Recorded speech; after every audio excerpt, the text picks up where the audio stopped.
Fix that. There we go. And we're on. Hello and welcome to the Roiling League, where my friends and family explore the world of Theia, and I torture them with whatever creature or situation I come up with that week. Theia is a world of heroes and villains in equal measure, rich in magic, magical creatures, and of course magic items. Adventurers travel the world in pursuit of gold and glory. In this campaign, we follow the trials and tribulations of Valerica, Liv, Silima, Uther, Thurgoul, and Theia as they rise in the ranks of the Adventuring Guild.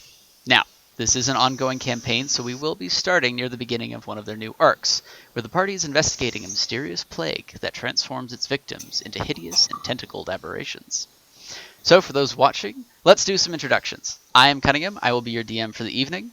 A variant human, I enjoy candlelit eldritch rituals, long walks in the Underdark, and snuggling up with a gelatinous cube.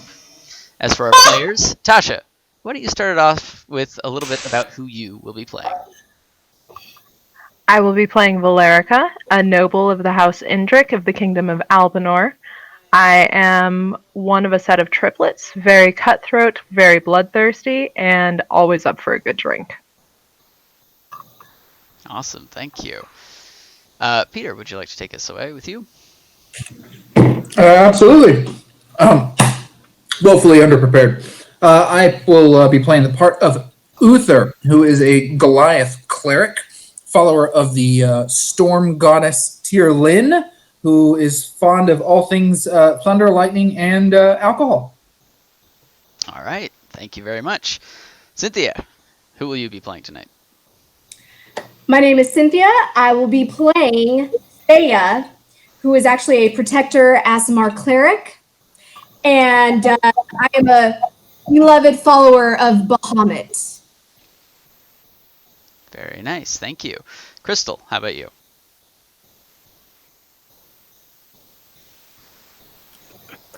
Hi, I'm Crystal. I play Silima, an elvish ranger who has a lot of common sense and sarcasm and some capacity to keep some people alive, so well met. All right, thank you. Sabrina, how about you? I will be playing Liv, who is a human bard, comes from a faraway land where she's from somewhat of a royal style family. She's not your typical gotta have fun with everybody kind of bard, but she does still have that flair going on. She tends to be very fiery and passionate and is very stubborn and angry when she does not get her way. Alrighty, thank you. And last and certainly not least, Eric, who are you? I will be Thurgoul. I am dwarf under the forge god Hephaestus. He has granted me such great power. I appreciate him. I was a sailor for many years, a privateer, the cleric on board, and lots of healing, too much drinking. I have turned from those ways, and I am now following a more sober path from a lot of my previous indiscretions. So enjoy. There'll be lots of fun. All right. Thank you very, very much, everybody. We'll see how the stream goes. This is exciting. All right. But where we last left off, your party had traveled from the land of Albanor to the neighboring empire of Goravia with word of plague.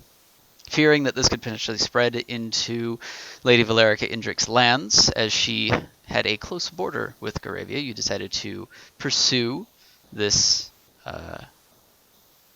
adventure, accompanied by an unscrupulous man named Eskel. Along the way, however, Eskel was besotted upon by Sturges, who drained him of his very life essence, and the party decided to cut their losses and continue on without trying to resurrect or recover him in any way. They then traveled. They then traveled to this town of Bluxbert, which was the epicenter of this plague, and attempted to find passage inward. Being turned away by the very rude, very stern guards keeping the city under quarantine, they were told that they could gain entry if they went to a nearby farm and exterminated the plague victims that were there, bringing back ears as proof of the deed. After that point, they could use that good intent as a potential bargaining point to visit with the mayor and hopefully gain entrance to the city and find out what is going on. Heading to the farmstead, the party indeed ran into some very foul, tentacled humanoid aberrations with the properties of life-draining and blind sight and incredibly quick movement that startled some of you. But being the powerful adventurers that you are, you dispatched them with little issue, harvested the ears in surplus, and decided to head back and hopefully gain entrance to the city of Bluxbert. So, sitting maybe 10-15 minutes outside in one of the very, very many abandoned homesteads, you are free to pursue your quarry or go somewhere else. What are you guys doing? Well, if the lot of you are finally done arguing, I think we can go make our introductions to this town. Now, what's the plan? Are we still just going with the two of you entering in and you're smuggling the rest of us? Or shall we each get passage? I don't know how long we intend to stay, but I'm not super keen on making lasting friendships with these people. I don't blame you. I didn't enjoy my That's fair. I didn't quite enjoy my time with them either, so I don't really want to spend too much time. I feel like I'm on the apology tour for about the next 24 hours for seeing all of you nearly dying. So I'm just going to do whatever you say, Valerica, and just pretty much keep my mouth shut. That's not true. I'm not. There's no way I'm going to keep my mouth shut, but I'm going to do whatever you say. No, but you're going to give me a drink of your keg. It is mine today. Bang! What I have to ask, what is the purpose of saying bang? Does it refill Yes. when he says bang? That's the magic beverage word. Ah, the sober dwarf is curious about the drink. It's only a matter of time, little man. It was more the curiosity of how you scare the shit out of things when you say bang and hand people down. I worship a god of thunder and lightning. I'm kind of into sudden loud noises. Very, very frightening, I see. All right. So, are you pursuing your way or making your way back towards the town? Well, if we're Do all we have enough right ears? now, You have For plenty everyone of to ears gain for the entrance? entire party. Right. the question is, do we reveal that we have more than just what we necessarily said? Because I can tell you the guards had absolutely zero care or concern about what we had to say. They're doing their job quite well. I think they'd also be quite pissed, though, if we smuggle them in and they find out they're there later, rather than just presenting everyone at the gate. True. Are we still concerned about kidnapping or human trafficking? Because we did see that on the way in. Yes. Well, Lady Indric, it doesn't get past me that you are probably quite famous even in these lands, and there are desperate people about, and if they're already kidnapping and trafficking in human sale, you might make a pretty appetizing target. I would say I'm concerned. You could always at least use your disguised self for now to get yourself in. I hear the wisdom in what you say, but the problem is it goes so wildly against my nature to do literally anything to conceal myself, especially on political missions. That's fair. I do remember that. What if you wear a metal mask? Sounds familiar. Do we have a metal mask? I don't think we do. Oh, please, give me metal, I make you mask. Fabricator right here. True. Gotta discuss I'm gonna- with you later. I'm going to go to our mansion, which it's probably worth mentioning. We have a pocket dimension mansion in this campaign. But yeah, I'm going to go into the mansion and pull out like a metal pot and bring it out for Thurgoul. Okay. And you grab one of the many metal pots and cauldrons and things that are inside your mansion, so shouldn't be too Thurgoul, much for of a the love problem. of God, do not make it look like Marina. Do something different. I'm gonna give her 2 eyes. Alright. So, with your power of fabrication, thank you to your deity. Thank you, Hephaestus. It takes you almost no time whatsoever to make this mask. Like at all. It's kind of a trivial non-issue. But you now have a mask. And when you're done with it, you can hang it above the mantle, next to the dolls. Does it look good? It is both creepy and amazing. Yeah, what does it look like, Thurgoul? Well, it is very elegant. It has a very subtle outline of very feminine-like features. It has highlights of little gold embossing I was able to take off of some of the gold I had on me. I applied it to there, so it's got some nice filigree around the edges. It's very, very presentable. Lady Indra, the mask is phenomenal. However, can I also offer you a cloak of many fashions? Actually, I don't think I'm wearing my You can cloak change anymore. the style, you can change the color, anything to make you fit in a little bit more instead of standing out as royalty. You phrased that wrong. She's going to get upset. I'm going to swallow my pride and another drink. Just gonna knock one back. You have to say the magic word. Bang! All I can tell you, Valerica, is that it's been a long time since I've seen your face, and while the mask is nice, it's never going to be as pretty as you. Oh. Charming as always. I'll Uther take that makes- cloak. Uther takes tons of hairy eyebrows over at Valerica. Just Alright.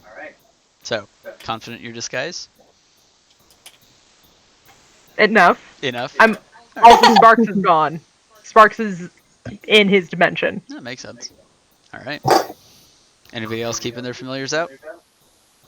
I'm actually going to make sure Adair is put away. Okay. Sounds good. Bye-bye, baby. you all said that the lord of this coastline said something about no animals. Do we need to be concerned about our familiars? Apparently, he has killed Yes. all animals and ordered the immediate killing of all animals because this man is a fucking psychopath. So it seems. Yes. Does hail? Hail She- just floats over. You guys have no idea if that would count. Just tiny humanoid-ish. You know, pixie-like. So, you don't know. Let's see if anyone I mean, tells. all things considered. I mean, all things considered, they didn't allow anything. They don't even keep livestock as beasts of burden. You know, that being said, whenever we eat in a tavern in this place, it'd be really dumb to ask for meat. You might want to just assume they're vegetarian at this point. They would have to be, I'd assume. Not This is- necessarily. That or fish. Depressing Oh. Not necessarily. Oh. I'm not going to I've assume. visited villages. Let's Many. make this a short trip, shall we? Good plan. Eat from the mansion or eat the jerky of the snake that I still have. Please. Yes. If they ask, it's tree bark. And with that, I think we start making our way over to the city. Excellent. Alright. Let us have a left ear. Let me do the talking this time because they don't want to hear from me. Okay. Who does talking? So, as you approach the city, it's high walls, smokestacks coming from within. You see two guards, the same two. One that you recall the name of being Andric, the one you didn't ask. Both of them lower their weapons as you approach. You can tell from here, I mean, you're fairly astute, observers. They're a little surprised that you rocked up with a bunch of new people. But they seem to be cautiously watching you for the time being. Andrik, I've returned. I can see, and brought new people too. Where did you As find promised, these? I would roll the ears at him. He kind of steps back for a second, looks at the ears. Ah, you did well. I admit I'm surprised. I wasn't expecting you to come back. Least of all with new people. Who are you? We heard you needed some extra help. So we blended here and assisted them. And you just happened to arrive. Coincidentally. You were nearby. Taking a stroll, perhaps. No, it was more of a jaunt. You're here to clear creepy eyeball things. Do you really care how we got here? I don't want you running around getting rid of this plague. Goodness, you're very tall. Well, I count enough ears here for all of you, so I suppose if there's going to be a problem, it will be with the mayor. So, I will escort you in. We will go directly to the town center, and you will meet with our illustrious leader. And he'll know what to do with you. Acceptable? Alright. More than adequate. Alright. He kind of lets out a sharp whistle, and you can see one of the guards from the walls starts descending, probably down a flight of stairs or ladder or something from the back. Comes out, opens the gate as Undrick beckons you forward, leaving his other companion out, still watching, and another guard comes to relieve Undrick and take his position as they keep scanning the horizon for any signs of movement. But you are led into the city of Bluxbert, and as the gates open, you see a roughshod and destitute town. It's muddy, it's wet. Much like the surrounding area. I mean, civilization has not done much to tame the swamp-like lands in this area whatsoever. You can see the people look tired and haggard. They watch you both fearfully and angrily as led forward by one of the guards. You can tell that there's this air of desperation and suspicion with almost every move that you make. What's up, Valerica? Does the architecture look similar to the architecture in my holds? Or does it look distinctly different? Because my area is a lot of, like, just kind of classical wood and stone. Mm-hmm. Is it, like, the same materials? Very similar. A lot more wood, a lot more paneling. Looks like a lot of more kind of local, like timber and things. A little bit of stone here and there. It's definitely more kind of tarnished and less well upkept than where you're from. You know, your home tends to be a little more prosperous, but this looks like a very rundown town. And the last few months have certainly not been kind to it. You can see people watching you from behind their shutters as you pass. Their doors kind of slam shut. Streets are kind of... The one you're on is wide enough for carts to pass by, but most of the side streets are narrow, twisting alleyways that are just kind of uncomfortable to get through. The smell of the air and the mud as you're walking through, it just kind of kicks up. It's this kind of, like rotting earth, kind of smell, that petrichor after a rain. You'd think it'd be fresh, but it's stagnant and unpleasant. Likely This place is disgusting. I'm going to decidedly similar I'm architecture. going to sort of say within earshot of the group, but not so that the guard guy can hear us. Mm-hmm. Does this place look like perhaps they were suffering quite badly before this plague started? My thoughts exactly. All I know is that I'm going to want to use that cleansing stone when we leave. I, for one, can agree with that. You should use the cleanser. What a change of pace for you. You have learned me a lot. Alright. So, you were led through the twisting streets. The few children that are running around are quickly ushered away by adults. Everyone seems to be giving you a very wide berth. But eventually you come to a kind of a larger mix of a dwelling place and a clerical building. Or it looks as though it might have been a large house that was converted, or somebody lives in the town center. And you can see up top there's a bit of a balcony, and a kind of a rotund looking man stands and watches and turns around and goes inside. as you are led forward. Liv, you have a question. 2 questions. Number 1, is there like a predominant color that we're seeing in everybody's clothing? And are there any like very obvious worn patterns of where people are they tend to walk more than other places? Make a survival check.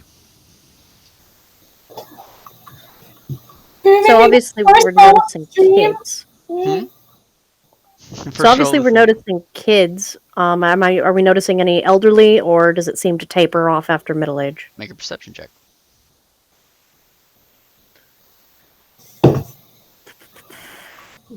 13. 13. Doesn't look like there's anything distinctive about the way that they're traveling any more than this is just well-traveled paths in a town. People coming kind of to and from, but it doesn't look nearly as worn or kept as a bustling town might. Doesn't seem 15. like people are going anywhere. With your perception check, looking around, the few people who kind of linger, most seem to be, adult age, from anywhere from young adult to middle age. You've seen maybe 1 or 2 older looking individuals. But most people, the town for the size that it is eerily quiet. And the vast majority of the people who are around are the few kind of city guards who seem to be keeping watch at almost every step, almost every corner of every street. As we've come through, have we noticed them selling anything at vendor stalls, or are they all just closed down? Are there any vendor stalls? You haven't noticed anything yet. You haven't seen any marketplaces just yet. It's possible there might be some in other parts of the town. And as far as anyone traveling with like food carts or anything, nothing of the sort that you've seen. Is it clear what race these people are? Yeah, you're getting a pretty good look. For the most part, human. For the most part. A couple who look like they might have some elven features, some elvish distinctive traits. A few half-orc looking individuals. Conjuring back, some of the kids might have been halflings. It's a little hard to tell with the heavy kind of clothing that everyone's wearing and the kind of scruffy nature of almost every individual in this town. It's possible, but as you're just kind of passing by, the guards kind of keep you corralled for the most part, and people try to get out of your line of sight very quickly.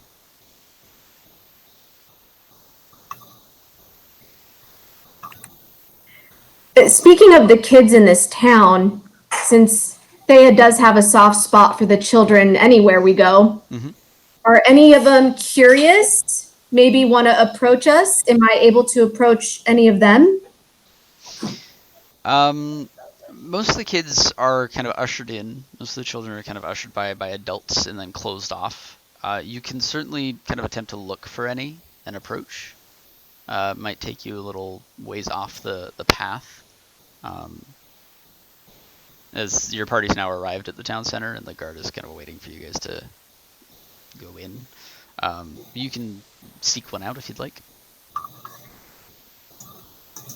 Yeah? I would love to seek one out. Okay. Make a perception check. Let's see if you can find any in good time.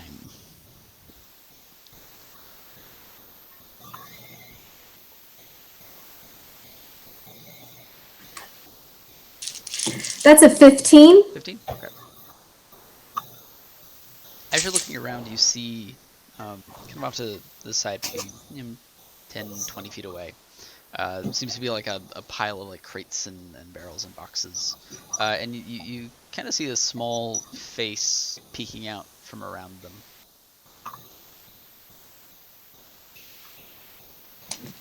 If you'd like to approach. I would love to approach. Hello, little one. She kind of takes a step back. You can hear a gasp of shock as the guards eye you leerily. And kind of looking back, you can see Andrik, who led you, just kind of sighs, hangs his head slightly. As you approach, you see kind of a scruffy child, and very rough clothing, very bundled, but very kind of rough and tattered kinds of clothes. You're not sure if it's abject poverty or if that's just the way that people dress, considering that there Right. is just kind of an air of not keeping up with, needs right now. Little one, it's okay. You can approach. Can I offer this little one a coin? Not showing it outwardly to everyone that I'm trying to give this child a coin, but just kind of showing the child a little coin and then doing a little stealth magic trick that I used to use when I was that young. Kind of Yeah. trying to get the child to come closer towards me. She looks at you for a When moment you're banned. in just absolute fear and then curiosity. Go ahead and make a performance check and see how this goes over with her. It's all right. That was a 10. Okay, all right. As you're taking out this very shiny looking coin, possibly one of the cleanest objects in the entire town, and you perform a little bit of street magic that you picked up from your time as a as a street urchin yourself, and probably no small amount of thaumaturgy with your clerical magics. You see her face kind of soften somewhat, her eyes grow a little wider, and she's just looking a little excited. She kind of approaches very tentatively. It's okay. Come and take it. It's yours. She approaches and just kind of lunges and snatches it and backs up and kind of looks at it. Kind of looks very scared at you. Looking at the coin, looking at you. Straight up, Liv is kind of like silently like snickering in the background, like this is a really funny exchange. Like, what the fuck is happening over there? Okay. After a moment of her kind of watching you, she kind of gives like the slightest nod and then takes off. Just absolutely books it down the street. Mud splashes kind of everywhere, and you just kind of hear that of wet feet running through the streets, and she takes off behind a corner. I'd like to turn to the group and let them know this is kind of how my life was growing up, and my heartstrings are pulling for that little one and maybe any of the other children. I really hope no one saw me give this poor child a coin, and I really hope that they can do something with it at some point, although I don't think that can be possible in this town. I really hope that she buys a bath with money because I could smell her from back over here. Uther. We have to keep moving. The guard may kill us for taking too long at this point. Ah, Yes, What? Lady Indric. I was about to say he could try. ah. All right. So you're ushered forth into the city hall if you guys are going to comply. For now. For now. Okay. Going in, it is the more economically downtrodden, stately kind of office space that you'd be used to in any kind of smaller town, where you can expect like a council or some other kind of leader to be. It too looks a lot more run down than most you've seen, but it is definitely more upkept than anywhere else that you've seen in this town so far. And you can see a few look like maybe staff, maybe a few servants or clerks are kind of at the edges of the entryway that you're in, kind of in doorways, just kind of watching. And if you take a step back, and in front of you there is a kind of a flight of stairs, and you can see the kind of the portly man up at the top of them, who looks down at you and kind of gives a nod. You can see The guard in front of you nods as well, and he beckons you forward up the stairs as the man leaves, and you can hear a door kind of like open.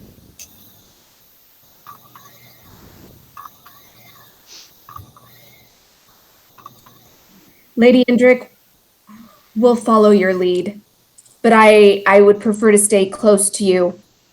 I get an eerie sense in this town, and I feel we are not just being watched by the guards, but maybe others. We're also not wanted here, and that's something to remember. They have not asked for our help. And with that, I'm going to turn heel and go in. Okay. So, going up the stairs and now into the office, you can see the gentleman sitting now behind a desk. This office is far more well kept and well maintained. A far busier and more used space, and he certainly has an air of propriety and importance.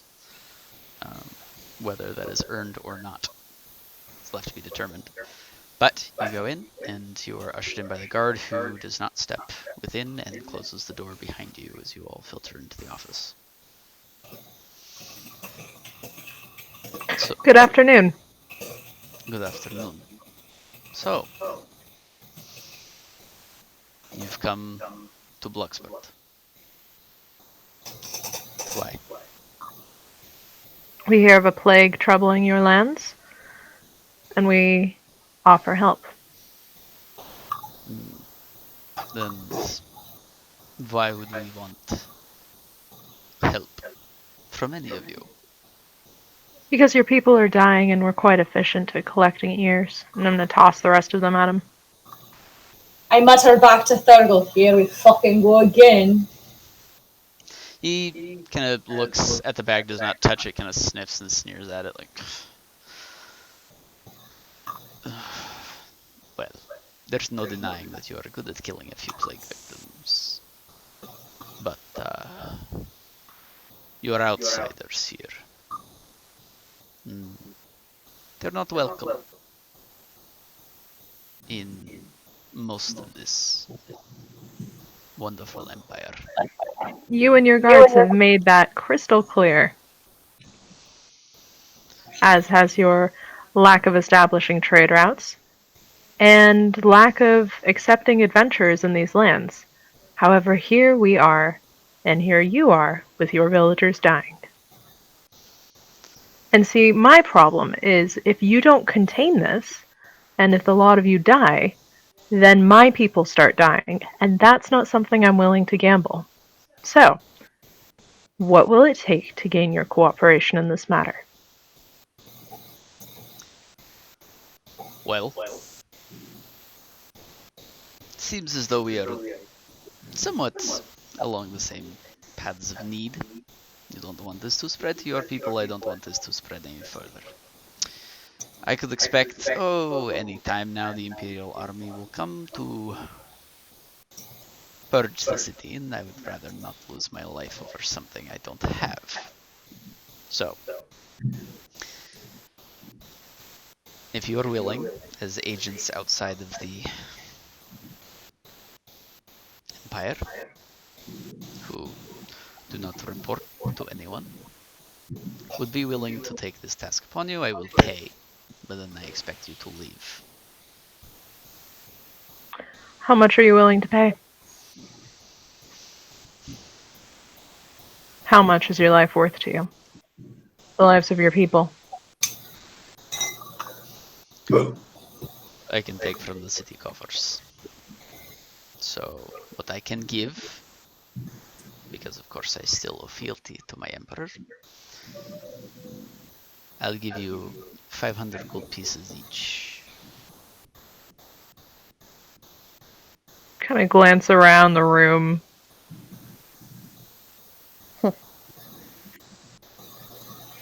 I'm sorry, you said 500. Yes. Plus whatever, of course, you find and wherever it is you search. Let's start at 500 and renegotiate that number when the deeds are done.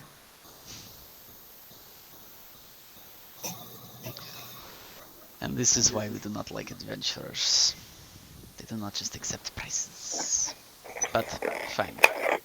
If what you find and resolve seems to be worth more, I think, then yes. We can have a negotiation when you return. I lean over to Thurgoul and I mutter, cheap arses. Are you trying to be subtle? Nobody else noticed that they can afford to pay 500 gold for our group each, and yet they've got that many people starving and clearly needing a bath outside? You're not going to end up feeding your people if they're all going to be eradicated by an Imperial army. Now I'm concerned about giving that child just a mere coin. I'm really concerned that someone actually just came and got it from her right away.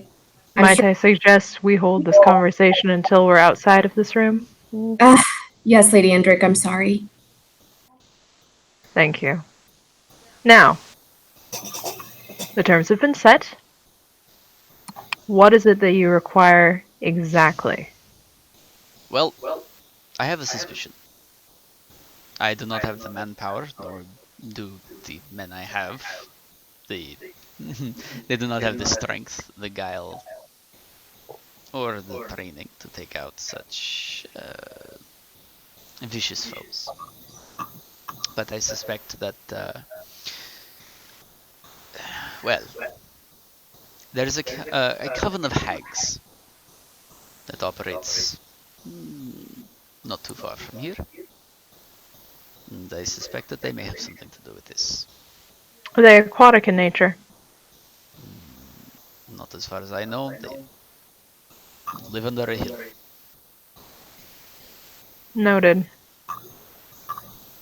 So, you go, you find these hags, and eradicate them, bring me their heads, and we will see about paying you. Yes? How many hag heads are you looking for? All that we come across, or do you have a specific quantity? There would be 3 of them. 3. I want all 3. Alright. Then we will have all 3 the next time we speak. When do you think the Imperial army will be coming through? Well, we have not sent any carts or tribute or taxes in several months, so any day now. Someone is going to come search. Are there any other parts of the Empire that are having the same problem you're having? I have no idea. Is there anything that happened, any event that coincided with the arrival of this plague? Any new food shipments from anywhere, or strangers moving into town? Did you anger the hags?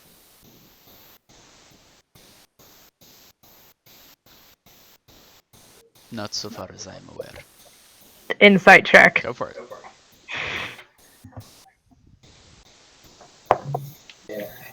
Uh, 13. 13? Okay. The reticence for them to speak makes it a little difficult to ascertain a lot of the truth, but he is certainly hiding something. He's not giving you everything.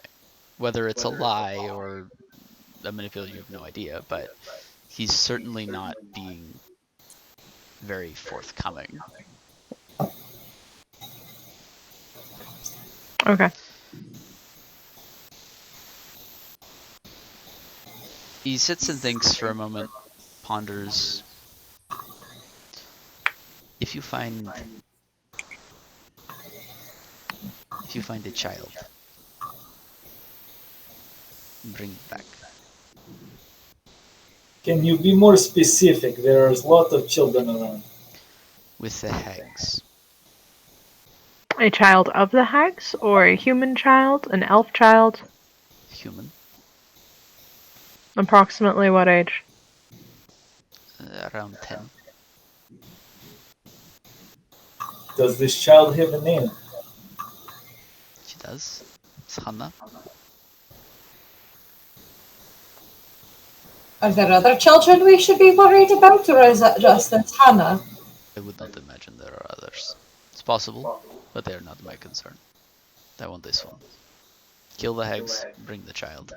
If you find any others, bring them too, but if you find her unharmed, I will pay you more. Can I do a check to see if I know enough about hags to know what they do with kids? Yeah, go ahead. Roll an history or arcana. One of the two. Both +0, so either way. I'm Brilliant. optimistic. May I also make the same check? 15? 15? Okay. From what you can recall, dealing with hags and other of their ilk, fey-like creatures, and the covens that they keep, depending on the proclivities of the individual or the group, it could be a new recruit. It could be a snack. Until you know exactly what kind of hag you're dealing with, you're not really going to know. But it could be, relatively mundane or harmless by comparison to the alternative. Right.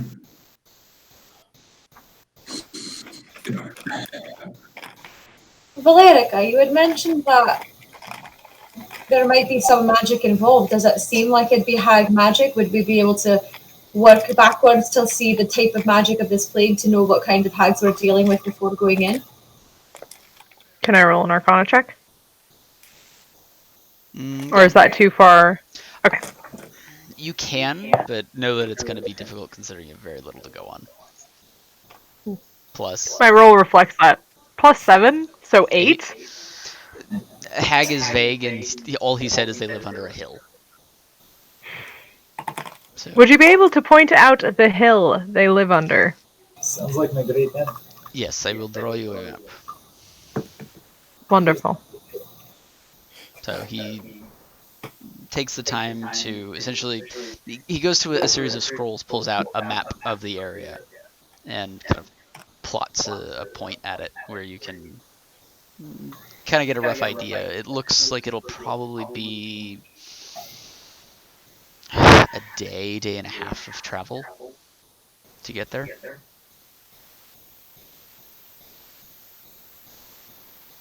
So, do we have a deal? We do. Excellent. So, We'll be seeing you then. And I'm gonna head out. Kind of like drag Thurgoul along. okay.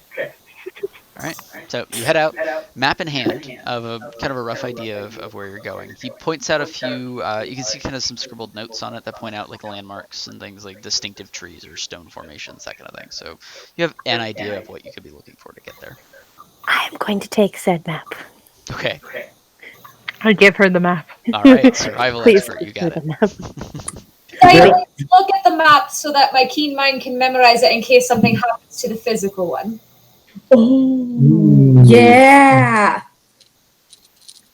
You can keep it. I just want to look at it. Is there a reason we don't trust Valerica with maps? Did something happen? Crayons. You don't need to know about that. Crayons. Crayons. All right, so I've committed the map to memory. Excellent. So the map now committed to memory. You are free to pursue your quarry if you'd so like. Let's get out of the town before we reconvene.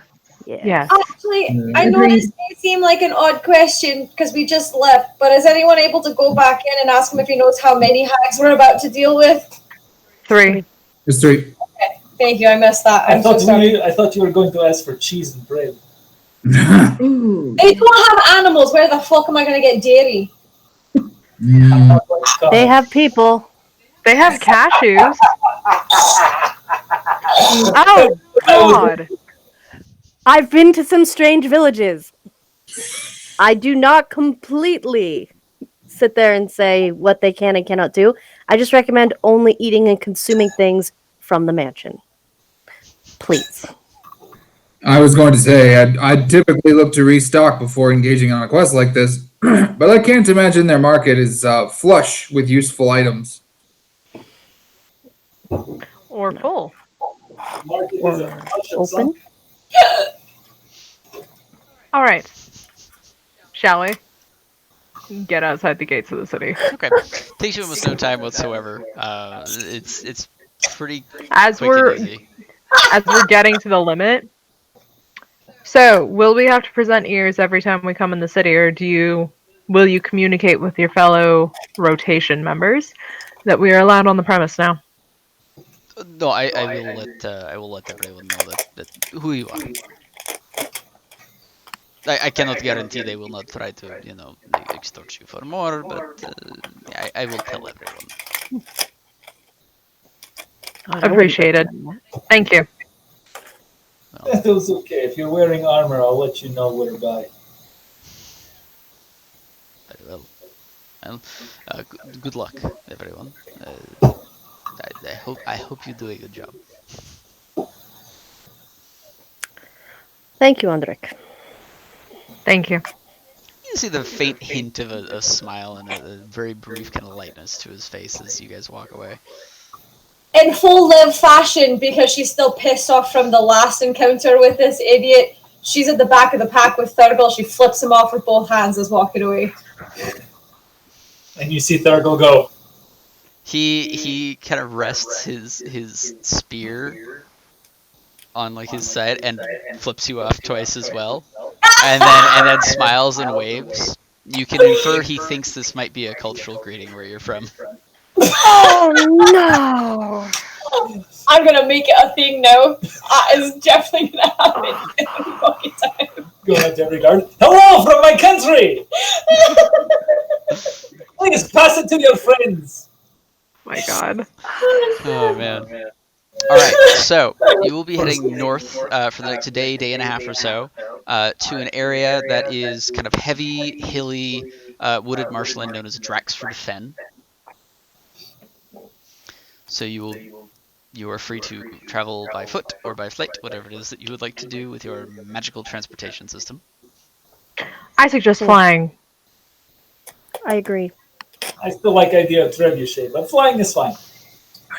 Excellent. I'm alright with the flying. Do you want to build a animal problems? They need to get farther away before we do that. Agreed. Okay. At least for certain out of eyeshot. And if it's a day's travel, I'd prefer to sleep in a mansion than out in this dirty, filthy road where apparently hags, eyeball monsters, and whatever that snake woman was in the lake seem to live just abundantly. Well, that's why I asked if there was aquatic, because we had run into the river fury, and that was horrible. I don't want them to be like her. Well, as long as they don't shoot snakes at you from gaping wounds. Also, we have to take into account we may be fighting 3 at once. Because if they live together, they're probably going to fight together. Well, and I was going to ask you, has anyone here fought or know much about a hag? They are not pleasant creatures, and 3 of them is no simple feat. We've all fought back in the past. We fought at least one hag, but I cannot guarantee that it's going to be the same style. There are many different variations of hag, to the best of my knowledge. Yeah, remember the one underneath the temple? Yes, I remember that one now. Oh yeah. Now, we don't have to fight them. Hags are notorious for trading in deals and favors. So, we can approach this from a negotiation tactic, see if we can solicit the information that, whether they confirm they did put out this magical curse on the city, for whatever reason, or deny it, and then start combat. I'm typically a fan of smacking them until they tell us what we want. You could pass me off as child and see if we can make trade. You plan on shaving that giant ass beard? If not, it's not going to work, dear. No, I'm Chris, going to say, Thurgoul, we can shave you. That would be quite the adventure. We will shave Thurgoul, dress him as a small child, and trick them into eating him. and I will not use that stone of cleansing, so they have real good treat. Oh, that's fair. Pre-season. Exactly. No, I'm aware that hags are notoriously deceptive in their deals, but I do know that they will negotiate, they will converse. So maybe hitting them right away is not necessarily the best solution. Would there be any tactics that would make it easier to maybe lure one of them out individually and just take care of that one before she alerts the rest, and then, see if they're stupid enough for another one to come out? Maybe we could take them on one at a time. It depends. If one of them requests a certain retrieval of a reagent for a spell, possibly. Aren't they inherently selfish creatures? It's somewhat remarkable to me that the three of them living together. But what I know of hags, they're quite arrogant and prefer living alone, don't they? They must have their own rooms. Occasionally, they do gather in covens. When they're trying to move towards a purpose that outweighs their inherently selfish desires. Which is a little bit more concerning, honestly. I was going to say, such as, I don't know, casting some sort of a transformative on an entire city. But they have to have an end goal. It's also extra concerning that they would choose this city. There's not much here.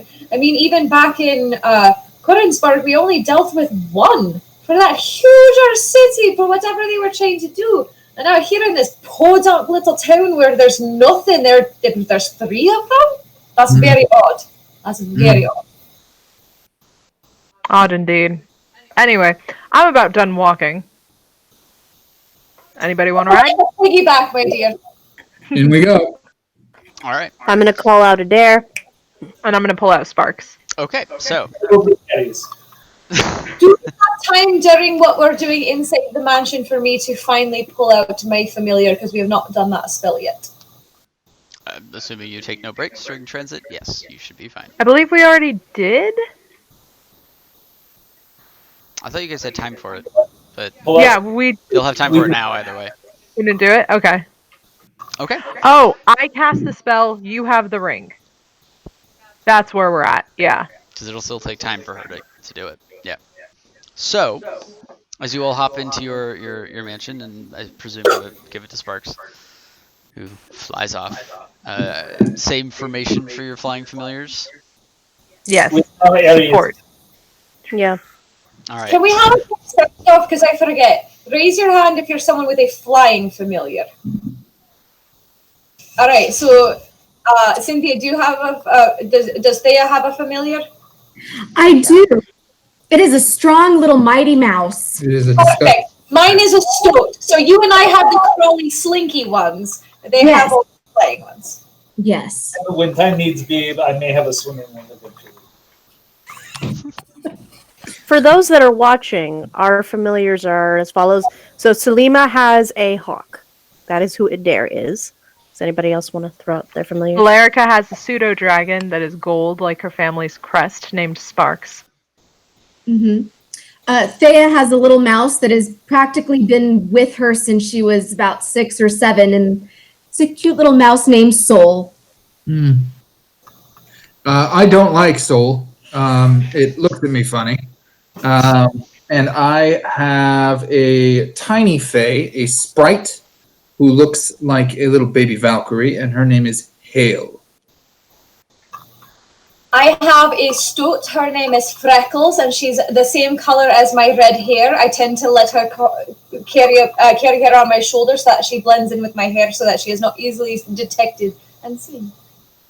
And I have a raven that is completely black that has wisps of red smoke coming out of all feathers and areas, named Aries. All right.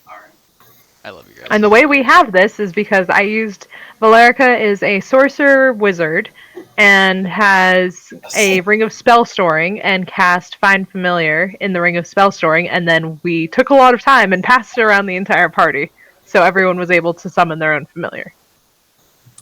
Very sanitary. For anyone else that has the same idea. I say it's because our DM is very, very loving and wonderful and let us do something very fun. Yes. Tasha is also very frightening, and Cunningham lives in a constant state of fear. It's true. It's true. It's the most loving state of fear I've ever seen. It really is. Aw. Oh, shit. I keep you guys entertained for this amount of time, so maybe there's something to it. All right, so hopping in and flying off in your usual formation, you begin your journey towards wherever this coven is hiding. While you are flying, I am going to need the familiars who are out. Pick 2 of them. Doesn't really matter to me. Make perception checks. Oh, we ought to have Hale do this. I think she's advantage on perception. Passive perception 13 for Hale. Anyone Got it. get and do better? Sparks has advantage too, so I'll do Sparks. 9. Okay.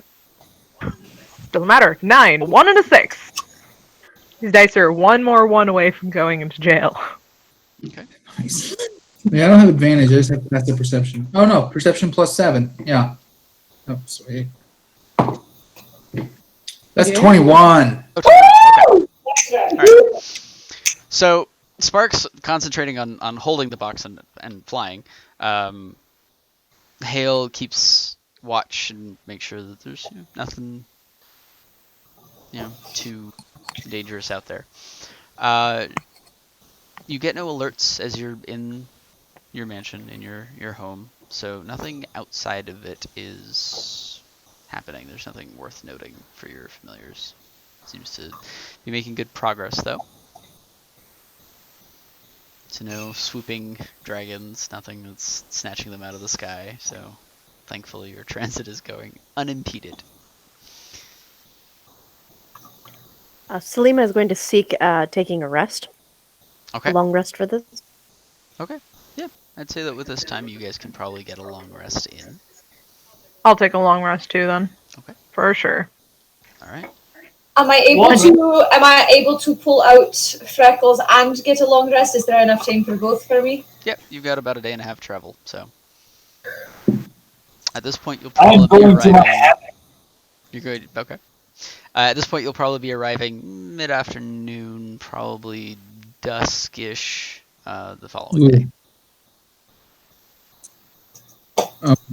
Anyone else have a problem with arriving to confront 3 hags at nightfall?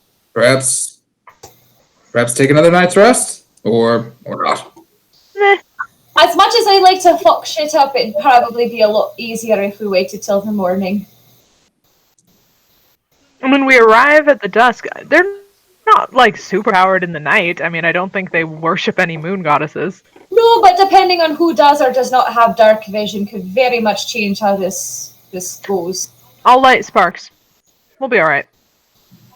I want to get out of this place as quickly as fucking possible. I miss animals, and they don't eat meat. How are you surviving this, Uther?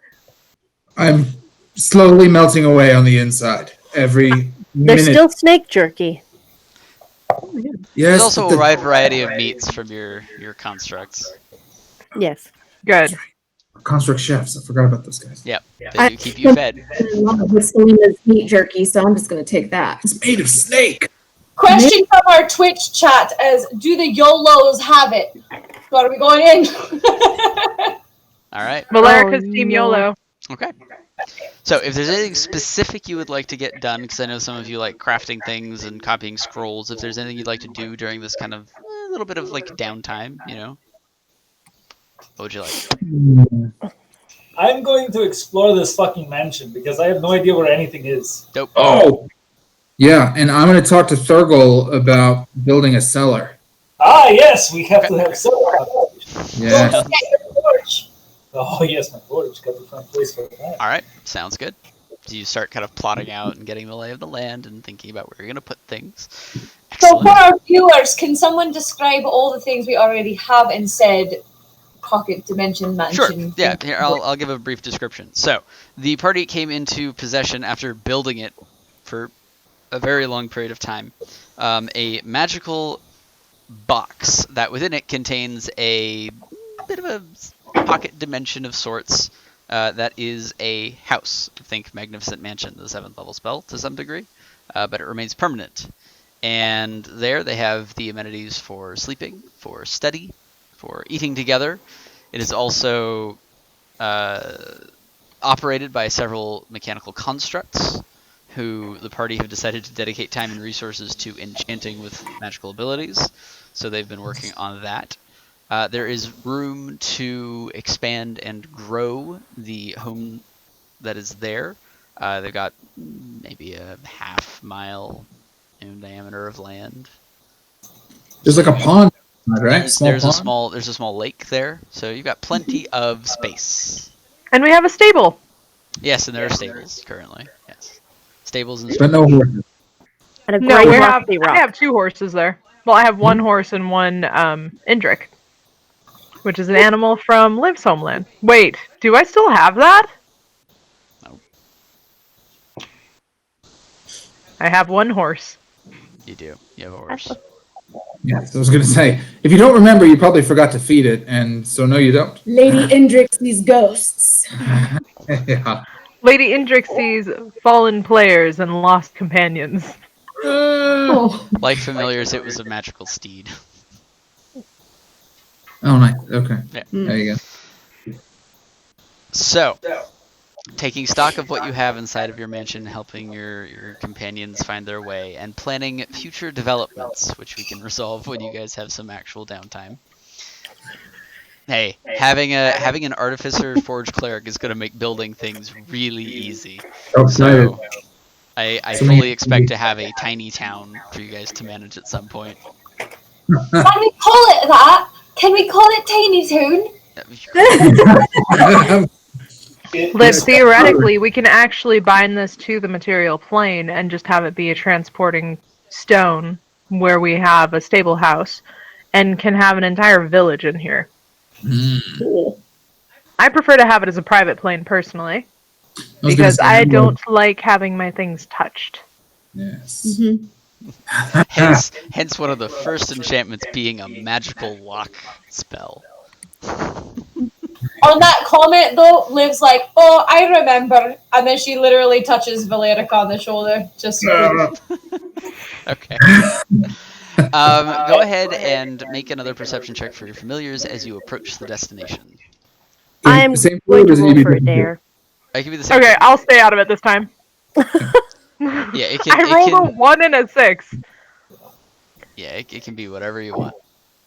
Any of those familiars, just 2 of you at most. 13? 13? Okay. 1, 2, 16. 16? Okay. They circle around for a little bit. Takes them some time, but you imparted telepathically to your familiars the kind of landmarks and things to look out for. And you get an alert from them that they are about to touch down in front of kind of a large hill with some of the distinctive features, rocks and trees and things that were described. And being used to using your familiars, you pop into their vision for a time, and you can see that it looks like it could correspond roughly to where you're supposed to be going. All right, I'm going to relay that to everyone within earshot. All right. Because not everyone has a familiar out right now. Fair. Wonderful.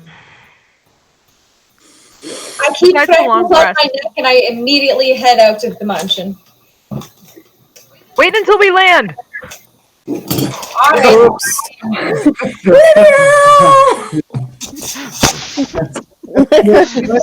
Teleports out in the middle of the air.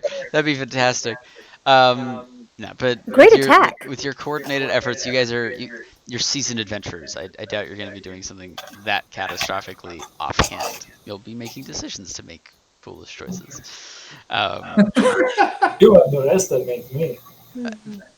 Fair enough. All right, so you get the alert from your familiars that you have landed, and Now you can go. you are maybe 150 or so feet away from what they identified as a bit of a hole in the hill. Is there any distinctive smell in this area? Besides me. So you've exited now. All right, so I- exiting out. Yeah, I'm stepping out too. You're stepping out. Anyone else staying behind? Or are you all leaving? Okay, cool. So you come to the location that the mayor sent you to.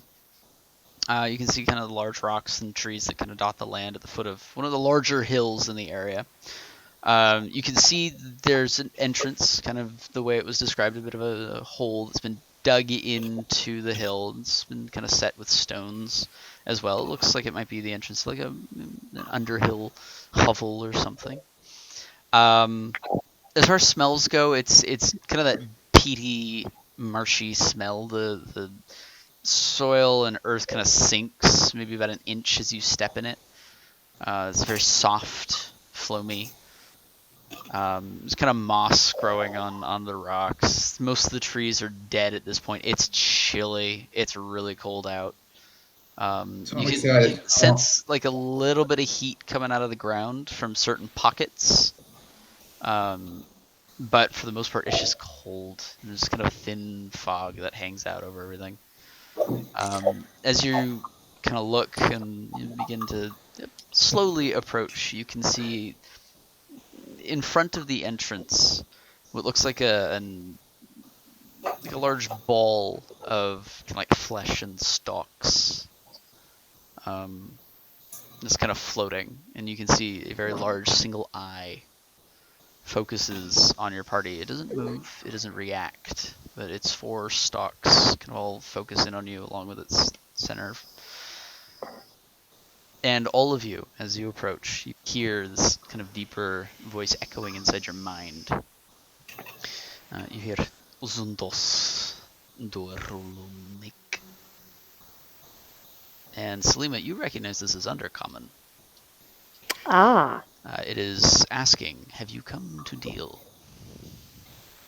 I'm going to briefly relay.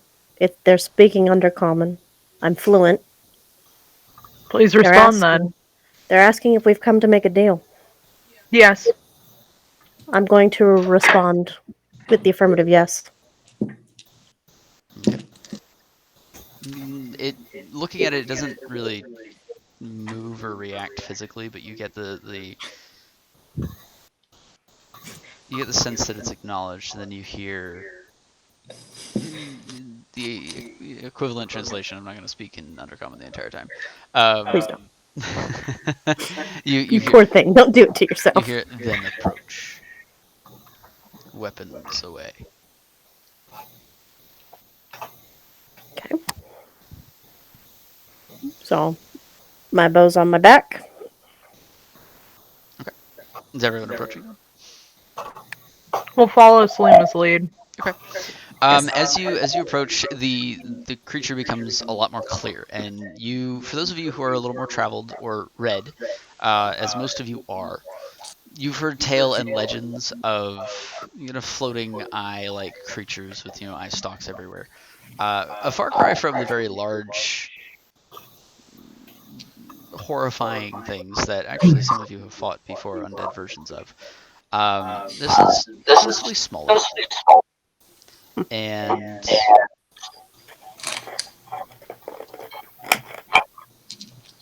slightly more withered than you would have expected. And calling back to what you've read and what you've experienced, you recognize this as a spectator. A kind of a lesser beholder. Okay. Beholder.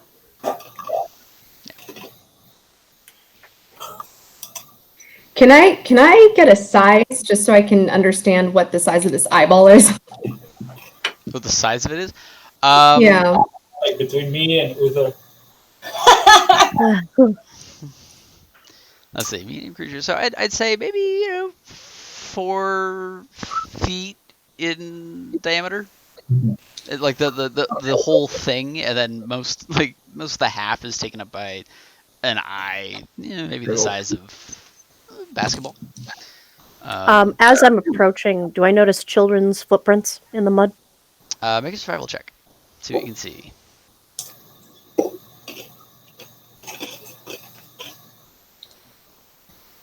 Odd question. What color is the iris of this eyeball? The iris? It's kind of like a grayish kind of color. It's kind of got this black dark sclera, but the iris itself is kind of gray. 18. 18? Okay. As you approach, looking around, looking for any sign of footprints coming and going, The ground seems to have been recently kind of washed clear. Whether it is by intent or just it rained recently, you're not sure.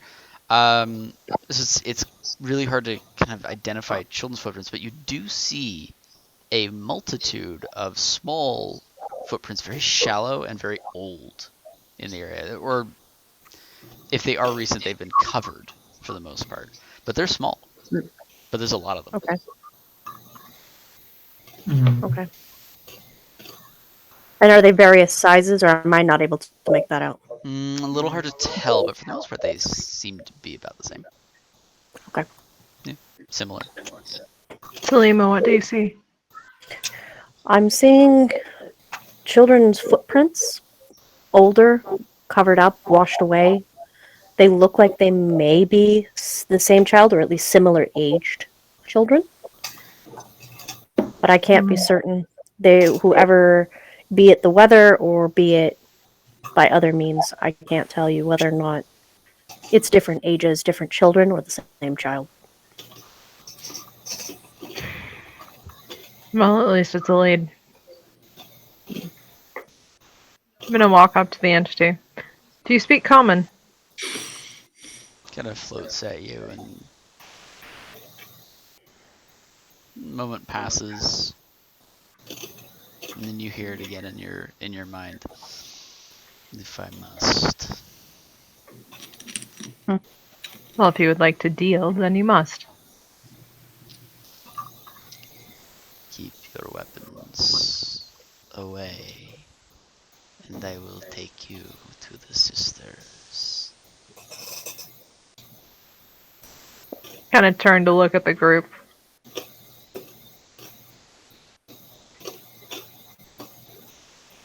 And follow suit. Alright.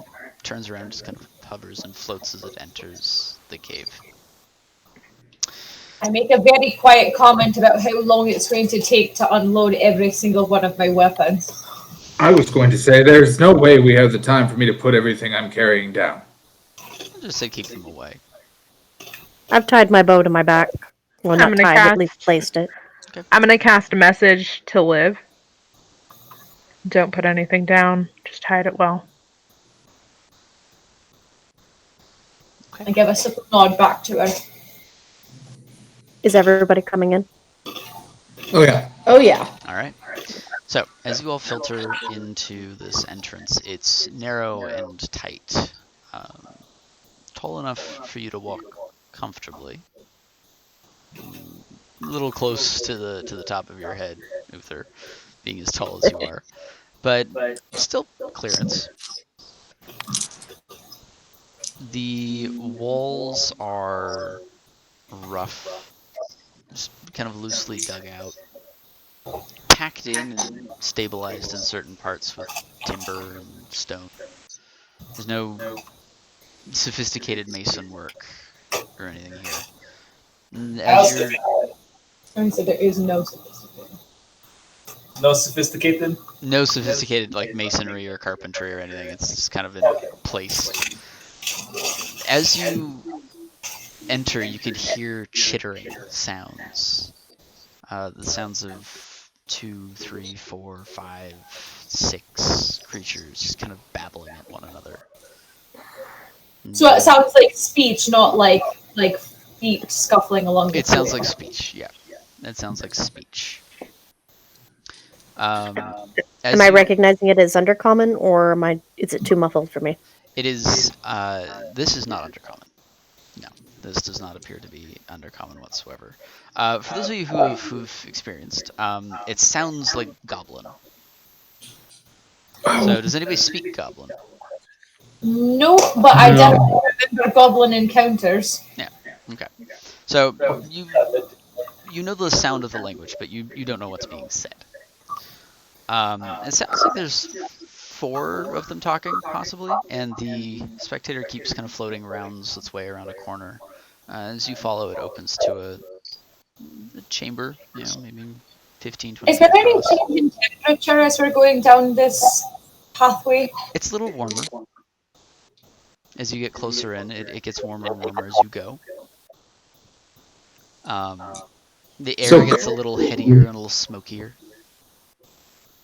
Oh, very nice. It's clear, but it smells like smoke now.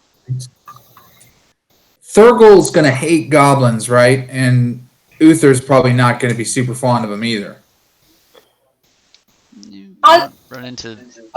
As far as smoke that you're describing for the smell, I mean, there's a lot of different things that cause smoke. Is there a very distinct kind of smoke smell that we're getting? Is it like a wood smoke, or is it like a burning hair smoke? Is it No, like a wood smoke. It smells like a fire. Okay. It smells Okay. like a hearth or a campfire or something to that. I'm As gonna long as it kind of doesn't smell like cooked children, then we're good, right? yeah. I'm gonna slow my pace and kind of lockstep with Thea. Okay. And just quietly say to her, "If you see the child, pick it up and leave. Fly out of here if you need to." I will do. I was thinking about putting her in the mansion, but she won't fit. The mansion only attunes to 6 people. And all of us are currently attuned. It would have been a convenient solution, but I don't think it'll work tonight. Do you need me to unattune from it, and then when we're done, I can just carry us back? You could unattune me. Is I there have any terrain. Is there any chance just to, I'm concerned about unattuning anyone. Is there any chance that I can pick up the child and fly the child? That's what I'm thinking. Exactly. I can feel Thea's blood boiling because if they were cooking children, I am grabbing that child immediately. Sure. Okay. So as you try to discuss surreptitiously, hoping that you're not being overheard Do you want me to roll a stealth check? by the spectator. Would you like me to roll a stealth check? Sure. Roll stealth I'm gonna checks. stomp my feet kind of heavily while they're talking too, Sure. like I'm scuffing it. Sure. That's Does that give her advantage? 17. I have advantage on stealth. Okay. 17. All right. 17. The spectator offers no indication that it heard you. As you round this corner, it opens up into this chamber, and within it you see 2 more spectators, and 2 small, kind of 4-armed, squat creatures and a fire in the center. The light kind of catches them and illuminates them, and you see that the 4 voices came from these 2 creatures, as each of them turns 2 mouths each, like heads squished on top of one another. As rear towards you, they grow silent as they watch you, the other spectators facing you. A moment passes, and you can see the eye stalks of the one leading you kind of seem to focus on each of the creatures in the room, and they step aside and they watch you. And you can hear these little strange, warped goblinoid-like creatures chittering and laughing slightly as you walk by. And you're led down into another passage. Uther looks at the one closest to him and goes, "What are you laughing at, creepy?" Just kind of looks at you. I feel Thea needs to Bizarre, considering that laugh comes out of 2 mouths. See this bizarre, flanged, echoing laugh coming from one creature. At that point, because of that, Thea immediately grabs hold of Uther and whispers to him, "Until the child is in our possession, if there is a child, please do not offend anybody in here." I make no promises. Uther, I knew I liked you. They continue along, or you continue along, being led by the spectator, and you can also see that the lighting is supplied by kind of sconces that have glowing lights on them rather than open flames. It's dim, but it's lit enough to be passable. You are led through another kind of passage. It branches off to one side, and you can hear more chittering. Sound like two or one, who knows. And then you are led down the left fork in this passage, led further in. Another chamber opens, a column of earth and stone in the middle, holding up the ceiling. And you see two more spectators and two more of these goblinoid creatures. Same kind of exchange occurs. They really like to watch. And they too, much like the first room, echo with their laughter as you pass by. I'm gonna look over at Thurgoul and be like, as much as I don't want to say this in front of the ladies, I really don't think we're fighting our way out of here.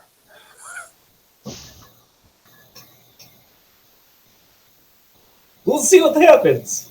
But I agree. I am keeping a mental note of the twists and turns, Yep, given my cartographer. Don't worry, I am too for my keen mind. Between the two of us, we will never get lost. In that moment, Theia goes near Lady Indric and whispers in her ear, I will only begin fighting on your command. However, if Olivia starts to go, I will follow. I understand. Okay. Let's see how far we can get with negotiation. We didn't hear that conversation. I'm pretending not to be offended that I was called Olivia. No. Let's see how far we can get with negotiation, or if we can get any sort of advantage in this situation. The further deep we go, the worse it's going to be to get out. Okay. I nudge Uther. You know, worst comes to worst, I can just bring this whole fucking place down. Silima and Thurgoul, your passive perception, and Liv and Theia actually. So it's just Valerica and Uther don't really notice. In the dim lighting, you notice similar kind of iconography has appeared, painted on a few of the columns of wood that are kind of holding up and supporting the structures, as well as painted on the bodies of the goblinoid creatures.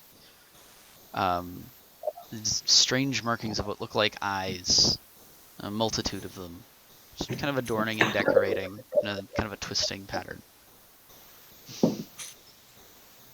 It seems to Like be twisting eye stalks and things like that. Like, sort of, yeah. Yeah, sort of like, you know, bizarre kind of tendrils of eyes as they move up. To live. Do you see what I see? Do you really have to ask with all the things you know I've seen that nobody else can see? I just want to make sure I'm not the only one. Liv, point of order, there are no bizarre sigils here that only you can observe. Good to know. Yeah. Yeah, so you are led further down the passage. As it starts to open up, you can see that there is another passageway that goes kind of off to your left, kind of almost doubling back around. But the cavern opens wide, a large, expansive space. You see at the far end a stone arrangement. What appears to be a colossal hand reaching out of the earth.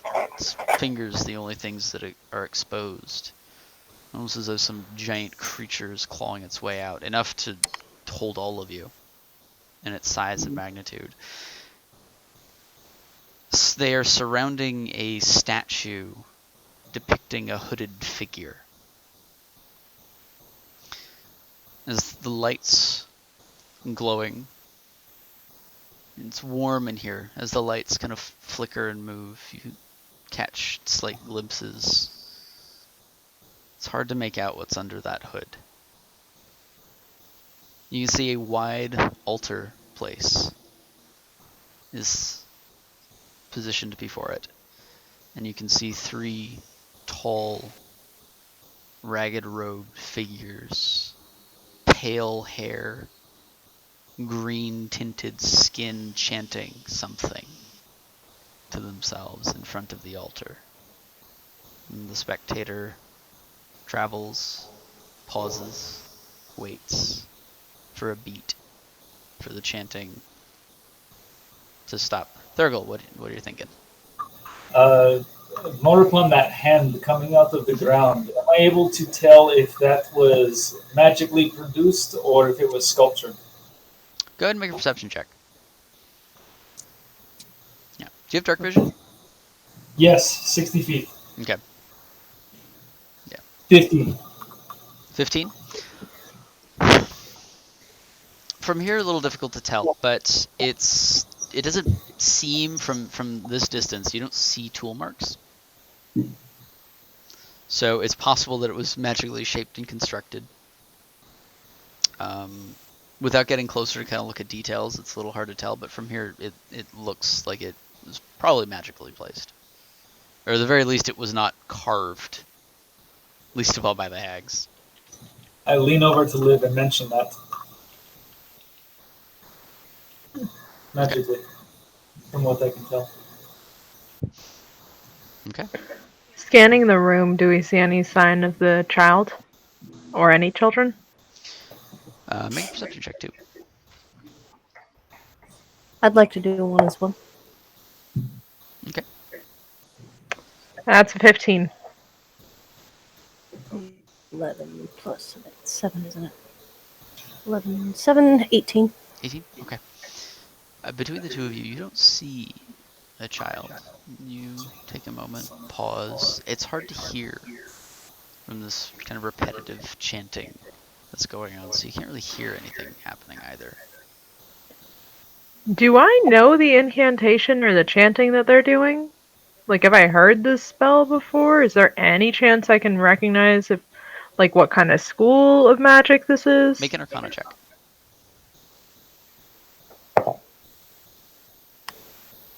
My rolls are killing me tonight. 13! 13? Do you want to do the same, Liv? Yes.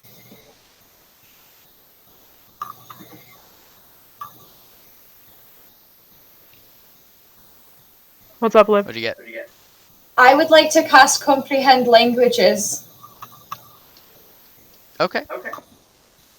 so that I can understand what we're hearing in this chanting. Okay. Are you going to try to do it surreptitiously or just start casting?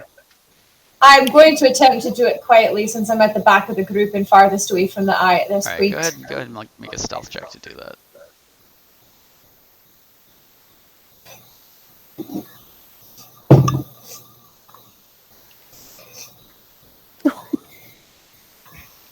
I stomp my feet really, really loudly. 7? Okay. Really, really loudly. Aided by the continual chanting and the focused attention, you notice one of the eye stalks from the spectator turns back towards you and just watches as you continue casting this spell. You do, however, successfully cast Comprehend Languages, and you begin to hear bits and pieces of the ritual. How long does it take to cast that, actually? It says casting time 1 action, so Oh, approximately quick. 6 Okay, so seconds. just, all right, cool. Yeah. Just want to be double sure. My ritual cast, so it And usually the takes duration- longer. That's why. It's a 1 hour duration, so I'm going to have this ability for an hour. Okay. You hear this sound that is cacophonous and difficult to hear. The magic of the spell seems to almost strain against you as you're listening to this, but you pick out words on repeat. They sound like titles, phrases. You hear the hags chanting, "Glorious eye, bear witness, all-seer, gaze upon us, Lord of eyes, see all the lidless one, Open our eyes and remove our veils. Glorious eye, bear witness, all seers upon us, Lord. Our eyes see all, lidless one. Open our eyes and lift our veils. Just on repeat constantly.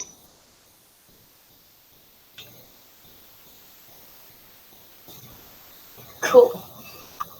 I feel like it's not an appropriate time for me to try and share this with anyone, or the whole plan will be spoiled. Sorry, guys.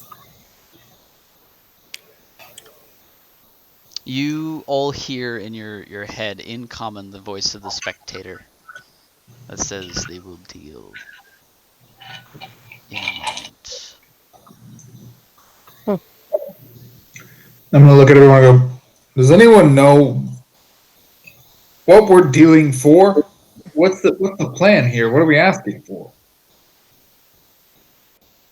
I'm going to turn to Uther and say, probably the child, if not the town or the curse. We're going to find out. We're going to let them tell us.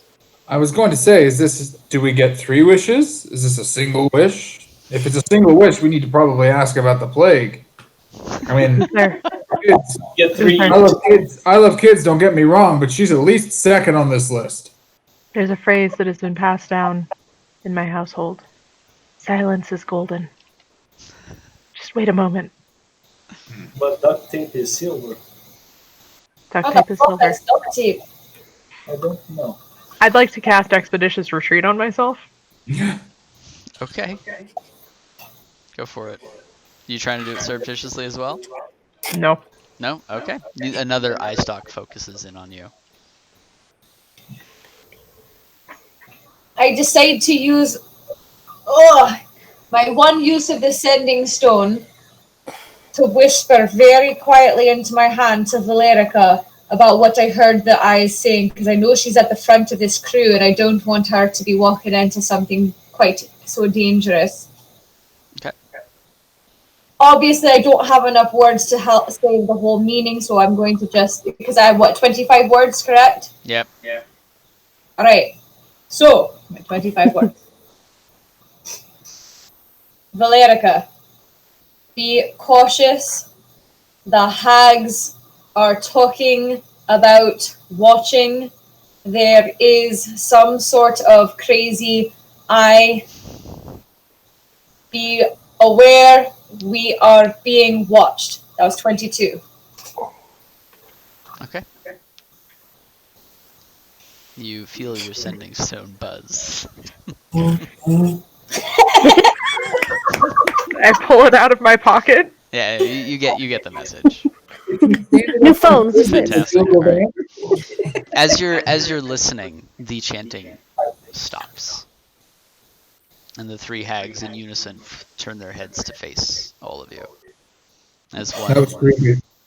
As one reaches out a hand and beckons you forward. Long fingers, pointed nails, jagged and vicious looking, call you forth, and the spectator I light my approaches. circlet and step forward.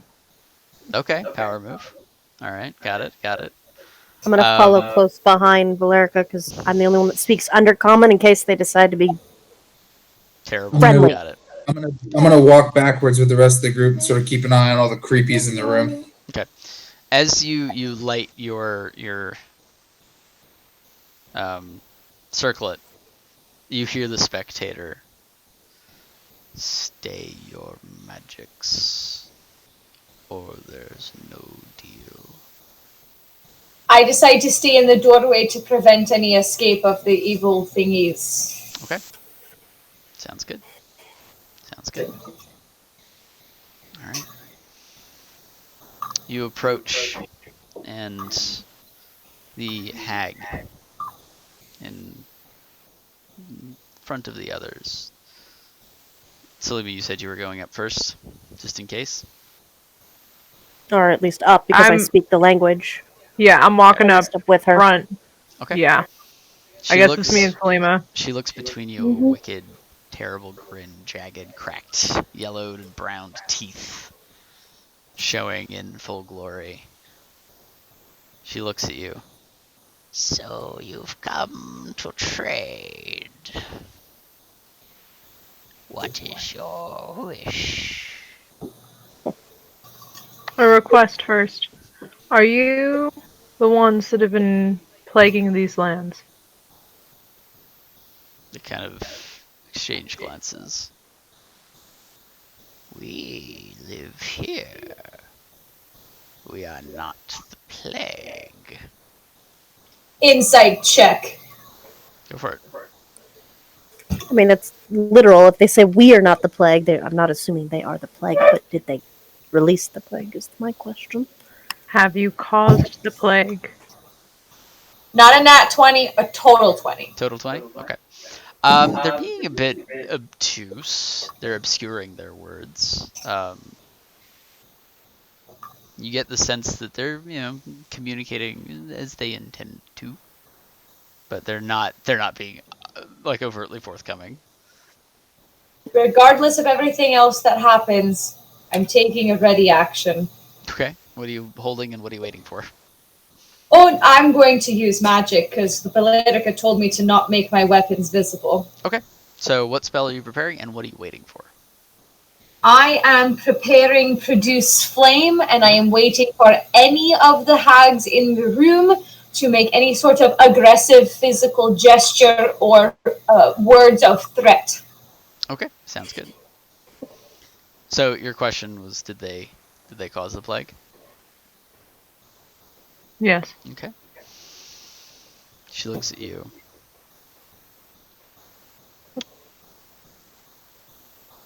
The leader of Bluxbert caused the plague. Did he make a deal with you? As all will. Did he request the plague, or is it a consequence? They look between each other again. He requested, and we gave. Now, you're not here to talk of other bargains. What do you request? While you're thinking about Thurgoul, what's up? Are any of the hags wearing any type of metal of any sorts? Passive perception of 17. Say that again? Yeah. I didn't quite hear. Are they wearing any metal of any kind? Any metal of any kind? Jewelry, Like, adornments. what a question. None that you could see. They don't seem to bear any, like, rings, earrings, necklaces. The fastenings that are on their kind of loose robes seem to be like wooden toggles. You don't see any metal. It's possible there might be some, but you're not seeing any right now. Sorry. One of our commentators said nipple piercings. I love it. We don't know. You have no idea? You have no idea? Well, how cold is it? Leave that to Samus to ask. It's very informative in their character. It's good. I like it. All right. So, your bargain.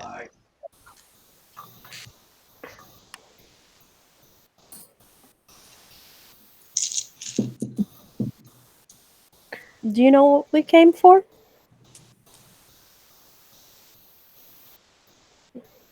You came to make a deal. Sure. And we assume that you've been sent to rectify a... Liv's patience runs out and she goes, "Where the fuck is Hannah?" Liv, hold your tongue, please. She is safe. But she is ours now. Is that your bargain? Not quite. Was Hannah traded for the plague? She was a price. Right. Is anyone supposed to be going back and cutting off the Emperor's head at this point? Your suspicions are correct, Lady Hag. We were sent to kill you. by the very person that you issued a trade with. So Unfortunately- the All-Seer has said. Unfortunately, that is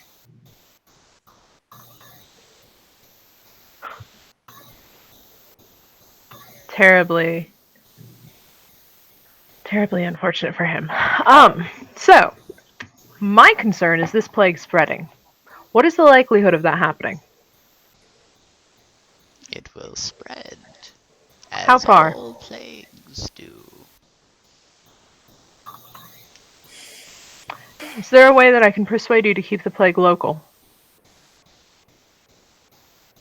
What would you offer for a bargain? What would you request?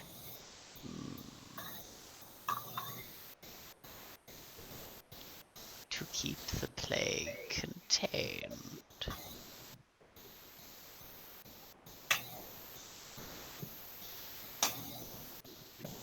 They look at each other for a moment, all of the nasty grins on their faces. Join. Join what? Join the Cathedral of the Lidless Eye. Serve the glorious Eye, the lidless one, the All-Seer. See, the problem with that is 3 of the fantastic people standing behind me all worship and have sworn themselves very seriously to various deities. So, that's not a price we can pay. Yeah, that's not gonna work for me. Then it's not a bargain we can strike. What's up, Theia? In this moment, am I able to use clairvoyance to search for the child using seeing? Interesting. Dude! Tell me about While this clairvoyance. conversation is going on? Tell me about clairvoyance. What do you... You're just trying to... Since I can go between seeing and hearing, and I'm assuming that child is quite silent, Mm-hmm. just use seeing for now and go through the grounds of this area. So it's... So you put it where you've been before. So it needs to be a place that you're familiar to. So you can put it anywhere you've seen. So any of the hidden parts of the cavern, you wouldn't be able to put it. Can I go up to at least like doorways or passageways to kind of look through? Sure, you can try. Would you like to be surreptitious about it, or are you being overt? Oh, surreptitious. All right, go ahead and make a stealth check and see if you can go peer through any passageways. Question: can I tell that she is attempting this type of spell right now? Depends on her stealth check. Let's find out. 24. Before? Hey, nice! I would say that you don't notice her kind of slinking off. So, Theia, as they're discussing and you kind of sneak off to the side, you do see a passage that leads deeper. You kind of peer in. It looks to be kind of like a cooking fire, a large pot in one corner, a table that looks like it's been set to eat at, 4 chairs are there, and you see a couple of other kind of tables. It seems to break off into a couple of other passageways further in. You don't see any sign of a child, but as you're kind of looking, you hear the voice of the hag speak directly to you. As you are all kind of having the conversation, turns her head to look at Theia, and you all now notice her kind of peeking around. You want to look? Pay a price. The child is there.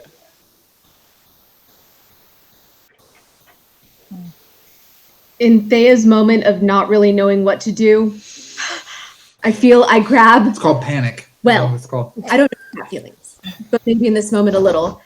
I grab my platinum dragon talisman that is around my neck, and I close my eyes and just have this little moment of prayer. Oh dear Justice Maker, be with us right now. Okay. Is it And I'm just a gonna prayer, or distract. you? Okay, just a prayer. I'm gonna try to distract the hag from Thea and say I'm the one that's willing to make the deal. So let's see if we can come to some terms that are acceptable to our group. Very well. Do Liv, are do you you want to? interjecting? No, I have a quick. During this time where she's distracting the hag, I can see that Thea is having some sort of reaction of some sort.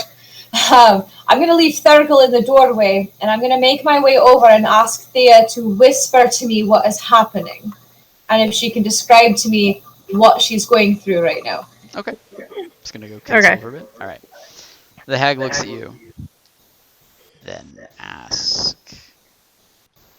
Do you have any other price that you're willing to pay beyond, or that you're willing to accept beyond total and complete conversion of religions? Because that's not something that we can offer. Then neither is it something we can. Perhaps something simpler. I want this plague contained to this locality. It is out of our hands. He unleashed it. It is up to him. Oh, And Bible. whatever tides of fate have in store. Can he stop the plague himself? Does he have the means? He can try. I'm gonna walk over to Valerica and go, did she suggest possibly that if we go smash that nasty mayor, his plague ends? Because he didn't make the way, he's not around to continue to want it? Or do we need to get him to take it back? I During look at the the hag. Thea Is that?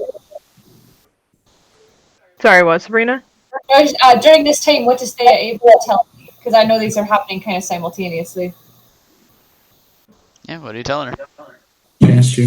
So I tell Liv, Liv. woo, She's gonna fight you. she is. However, She's the I Bible. feel like Thea is so appropriate that she doesn't understand why Olivia is getting upset, because I feel Olivia is a sign of respect, and I'm not there yet with her to call her Liv. So I will still use Olivia until she tells me one day and just goes. Anyways, so I look at Olivia and I whisper to her, I fear the child is in there. I fear that we must go in there and grab the child immediately.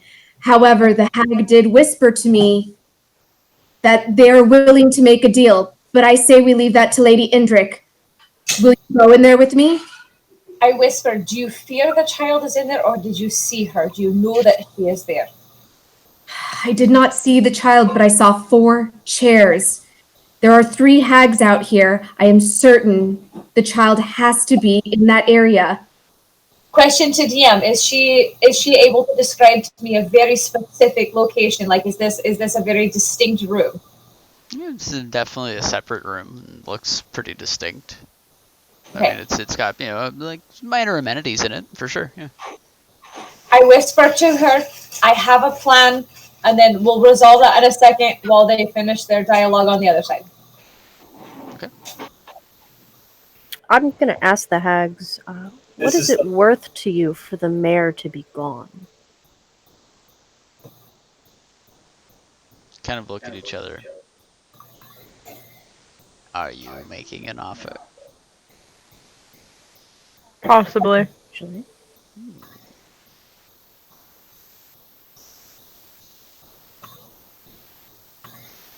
You can see there's an exchange happening that you can't hear for a moment.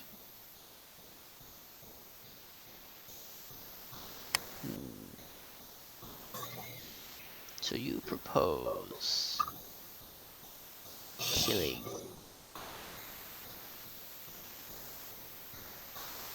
and you would ask what? to relieve you of an innocent. And If you were the ones that granted the mayor the ability to start the plague to stop it.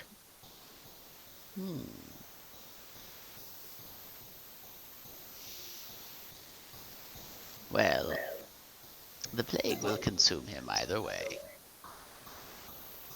Now, if you come to bargain, make a bargain that's reasonable. That'll leave. You've given us little to no information to gather any sort of insight as to what you consider reasonable. Now, my patience is wearing thin. As is ours. Fireball centered on me.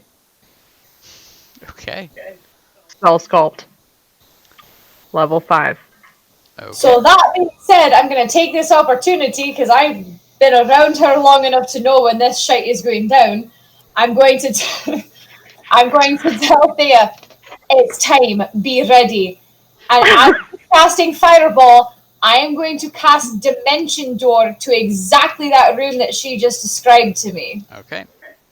Well, let's get the map up then. Oh shit, guys! Here it comes. Here it comes indeed. Alright, so let's do this. I'm not pulling.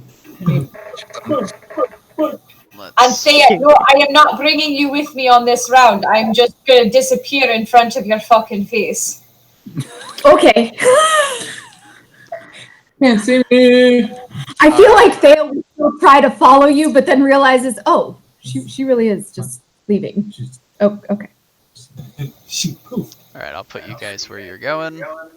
Bam. 45. 45 points of fire Just- damage. Hold on. Let me get you guys situated. Such a one-track mind. Seriously. It's Valerica. It's fire, yes. Yep. It's fire. I gotta move this guy.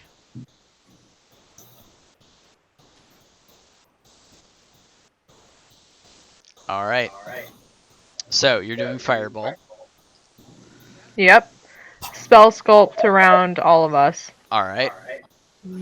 Let's roll for initiative. Yeah. Did I get a surprise round in? You don't know yet. Am I rolling, or because I am transporting to a different area, does You're mine rolling not too. count? Okay. Okay. Let me make sure. Let me get the good roll. Fuck me and my barbarian rolls here. Get ready, guys. What's a barbarian roll? Barbarian. I have a +5 on initiative, so even though I'm a bard, I somehow always end up first in initiative. Yep, go fucking figure. 23. Alright. So Valerica, go ahead and roll a quick stealth check for me. To hide your spell. Yep. 12. Okay. Alright, so let's do initiatives then. 20 to 25. Liv got 23. 23. 23. Who would like to go first? Do you want any, modifiers to determine that? I'll let you guys pick. It's easier that way. Go ahead, Silima, because I'm not going to be in this room anyway. Alright, so Selena's Fantastic. first. Alright. 15 to 20. 10 to 15. Wait, what? 10 to 15. 10. What'd you guys get? It's gonna be a great night. I can This feel will it. end in tears. Thea, what'd you get? 13. 13? And Thurgoul 13? Who wants to go first between you? Please. Alright, Thea's first. Uther, what'd you get? I was a 4. You were fourth? Of course you were. Better than you. Okay, can we also though talk about for a fact that this one finally rolls over a 10 for initiative? I know, it's wild. Wow. Valerica, what'd you get? Oh, 6. Oh, you're not last. Hey. Sure. Because this narratively makes sense. Right? Yeah, I was gonna say. Fireball. All going to 7th in combat. Yeah. You're taking a breather. You are taking a breather. You're centering yourself. That's amazing. I'm so happy with this. Okay. Oh, Guys, the Yay! DM just said he's happy with our initiative order. You should all be scared. I am. Okay, so you do get your surprise round off. Yes. That's fine. That's what she said. 45 points of fire And damage. they all have to make saves, right? Yep. DC is 17, and that is a dexterity saving throw. Okay. Let me just make sure that our console is working correctly. Perfect, perfect. Okay. Dexterity saving throw, and you said it was a what? 17. 17? Okay. Hags.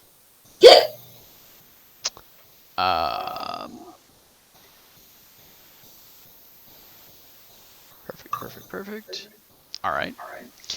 2 of them succeed, 2 of them do not. I'm sorry. One of them does. One of them succeeds, 2 of them do not. Okay. So that's 45, right? So the 2 that failed take 45, and the one that succeeds takes half. All right.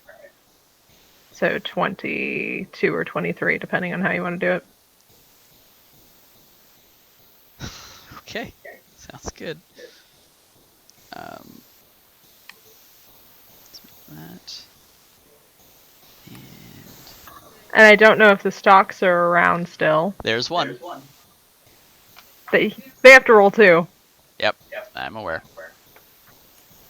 That's a success. Okay. Since that is the case, I'm going to need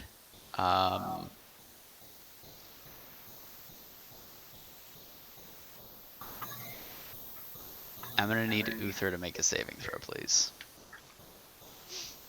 Why? You'll find out. While this is happening, is my dimension don't work? Am I out of this zone? Yeah, I'll move you in a sec. What kind of saving throw? Dexterity saving throw, please. Dexterity saving throw, please. I feel like I really want to make this. Like, this is really bad if I don't make this. It reflected Valerica's attack, and now it's hitting you in the face. No. What'd you get? 16? Valerica, what's your spell 17's the DC? DC. 17? Okay. 17. So, as this fireball erupts out of Valerica's hands and it lights this cavern, you hear the hags shriek as parts of their cloaks are burned, their hair starts to singe.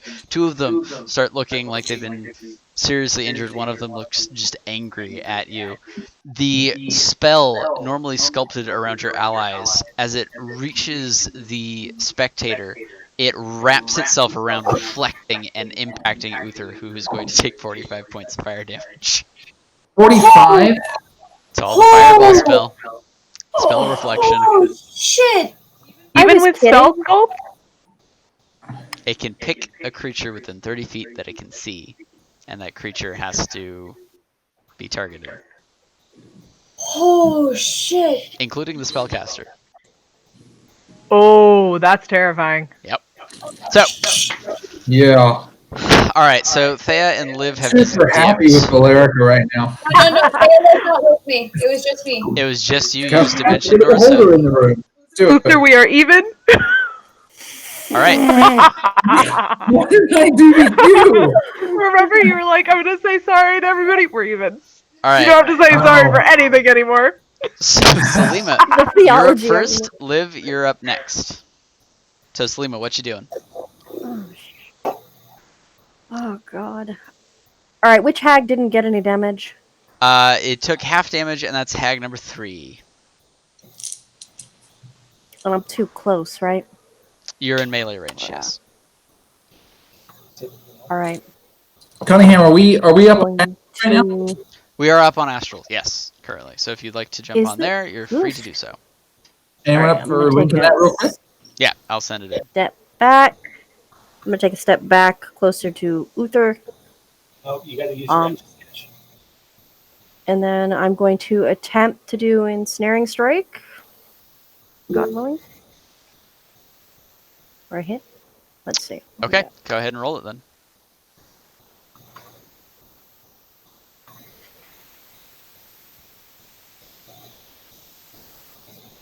Sorry, it's getting real.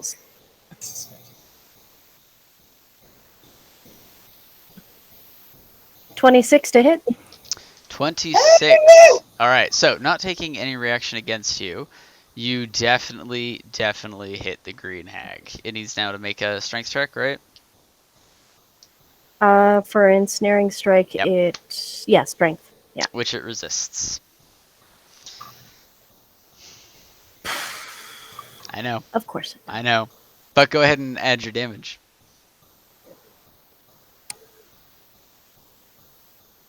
Come on.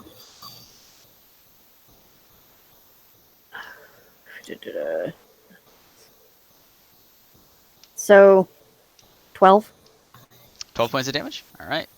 Nice. Alright, as your arrow looses, impacting the hag, it catches her on the shoulder and she snarls back at you. Got a second attack, right? Yeah, I'm gonna prep Hunter's Mark on her. Okay, sounds good. You got Hunter's Mark. Sounds good. I don't know why, but I'm so nervous for this combat. Maybe because I just PvP'd one of our players for 45 points. Not equivalent. Okay, does that conclude your turn, or are you? Yeah. Okay, that's going to your turn. conclude my turn. Yeah. Fantastic. Up next is Liv. I guess then the rest of you think about what you're gonna do while everyone else reacts to what's happening. And while Uther smokes slightly, and absolutely, he still has eyebrows. Yep. So, Alright, Liv, don't worry, what you doing? I have a pen. We can draw them all. I to successfully end up in the room that Theia described to me. Yes. So you have ended up in what looks like a dining cooking area combination. There's a passage kind of to your left and one straight ahead. Do I see the child in this room? You do not. Not in the room. Do I see any indications of where she might have gone? Do you want to spend your turn doing a perception check to look around? Yes. Okay, go ahead and make a perception check. That'll be your action. 23. 23? Okay. Here you can see tracks a lot better. You can see the kind of larger tracks of the hags, and then you can see a smaller set of footprints that seem to be of a child. They seem to be leading up this passage, kind of back to your left a little bit. All right. I would like to use my full movement. Okay. And then you're 30 feet, right? I have 35. 35. And then I do have 30 feet of dark vision. Okay. So based on that dark vision, do I have visibility for 30 more feet of these footprints? Yeah. I mean, you have basically full visibility of this area, so you're good. All right. You do see that there are a variety of footprints, and as you enter the room, you see that it's been made up 3 kind of stone beds, and one kind of at the foot of one of the beds is like a pad of grass and blankets. That looks like it's kind of a rough bed that I've been sleeping in for quite some time. I would like to use my bonus action of Misty Step to add some more movement there and teleport 30 feet forward. Okay. So I can get a little bit more motion happening. Okay, seeing the only other passage out, you teleport right into what looks like a storage area. You can see that there's a shelf with a variety of like cups, bowls, cloth, all kinds of things, a couple of chests that are lying there. And in the corner of the room, kind of hiding behind one of the chests, you see kind of a small, scraggly figure. Scraggly as in like just like a disheveled look, or disheveled, like thin, like small frame. Like I would assume that this might be the child. You could reasonably assume this is the child. It doesn't seem to have any issues. I've used my action, motion, and bonus action, so I will. That is the conclusion of my turn. Okay, cool. So you will deal with that later. All right, now the rest of you. All right. Oh, the spectator gets to go. All right. All right. So the spectator is going to target Valerica because she just fireballed everything. And I'm going to need Valerica as one of the eye stalks rears towards you. I'm going to need you to make a Constitution saving throw, please. All right. 27. 27? Okay. Nat 20. Ooh, nice. All right, so this black enervating ray of necrotic energy lances out and impacts you. You can feel it spread and sap the life out of you. You're going to take 8 points of necrotic damage. I have resistance. So you'll take 4 points of necrotic damage. Okay. Eric, what you eating over there, brother? Yeah, you are. As you would like this. Yeah. Yes. Screw those professional streams. We eat while we game. We're real. We do. Real. There we go. All right, then. That's all I needed. Thanks. Right? I was good. Yeah, dude, I've been eating off screen like this entire time. I have a whole thing of food. Another eye stalk turns and looks directly at Theia. I'm going to need you to make a Constitution saving throw as well, please. But she just had her panic attack. She just had her panic attack. I know. A solid 7. Okay. A blast of force-like energy impacts you as you... For a moment, you think that you've been consumed by your panic attack. You're having a difficult time moving, and then you realize that the magic that has impacted you has frozen you in place. You are paralyzed. What are your spells? Your abilities? So and you stuff? can repeat the saving throw at the end of your turn, but for the time being, you are paralyzed, which means that you cannot take actions, bonus actions, reactions, and you cannot move, and you cannot speak. You will also automatically fail all strength and dexterity saves, and all attacks against you have advantage. And if something hits you when it's within 5 feet of you, every hit is a critical attack. So just so you're aware of the danger you're in, I want you to feel the fear. Because she's not experiencing enough right now. Because she's not experiencing enough right now. Now it's the hag's turn. Alright, so hag number 1, you see, takes a few steps back, kind of cackles. Targets you, Valerica, again. I'm going to need you to make a wisdom saving throw for me, please.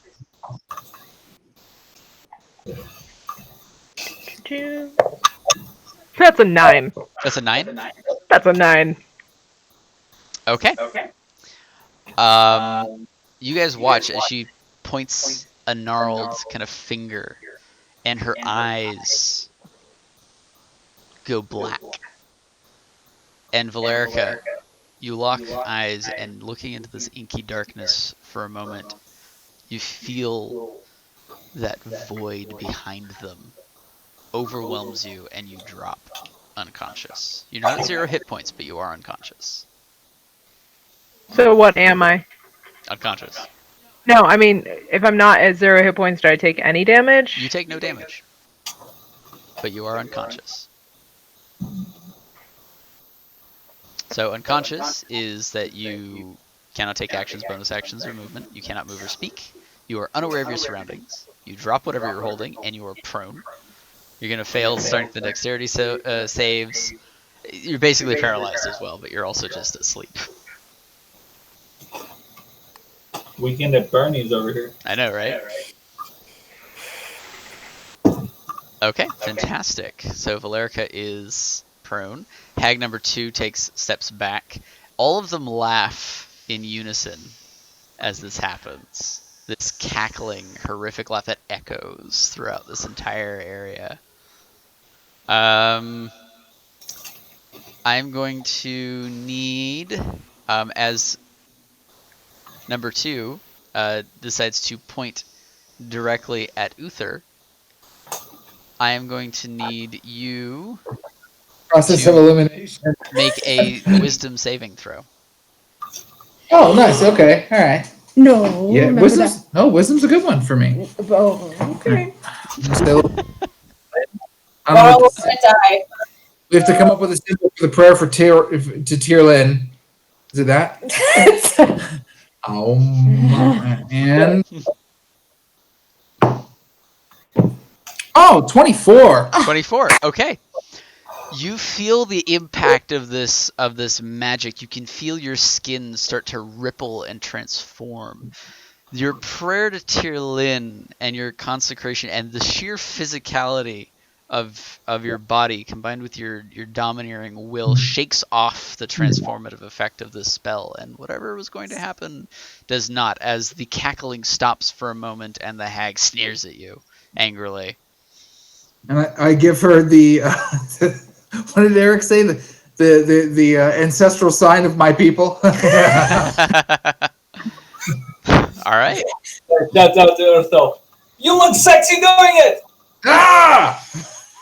I love it. That's fantastic. Oh, man. Okay. The next tag is going to safely step back from Valerica because she's prone and unconscious. So no opportunity attacks.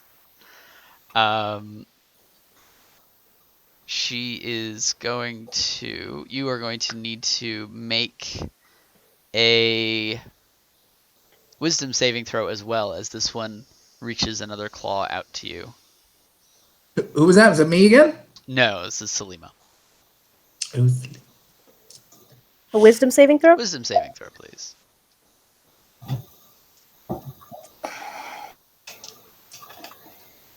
Alright, let's see what we got.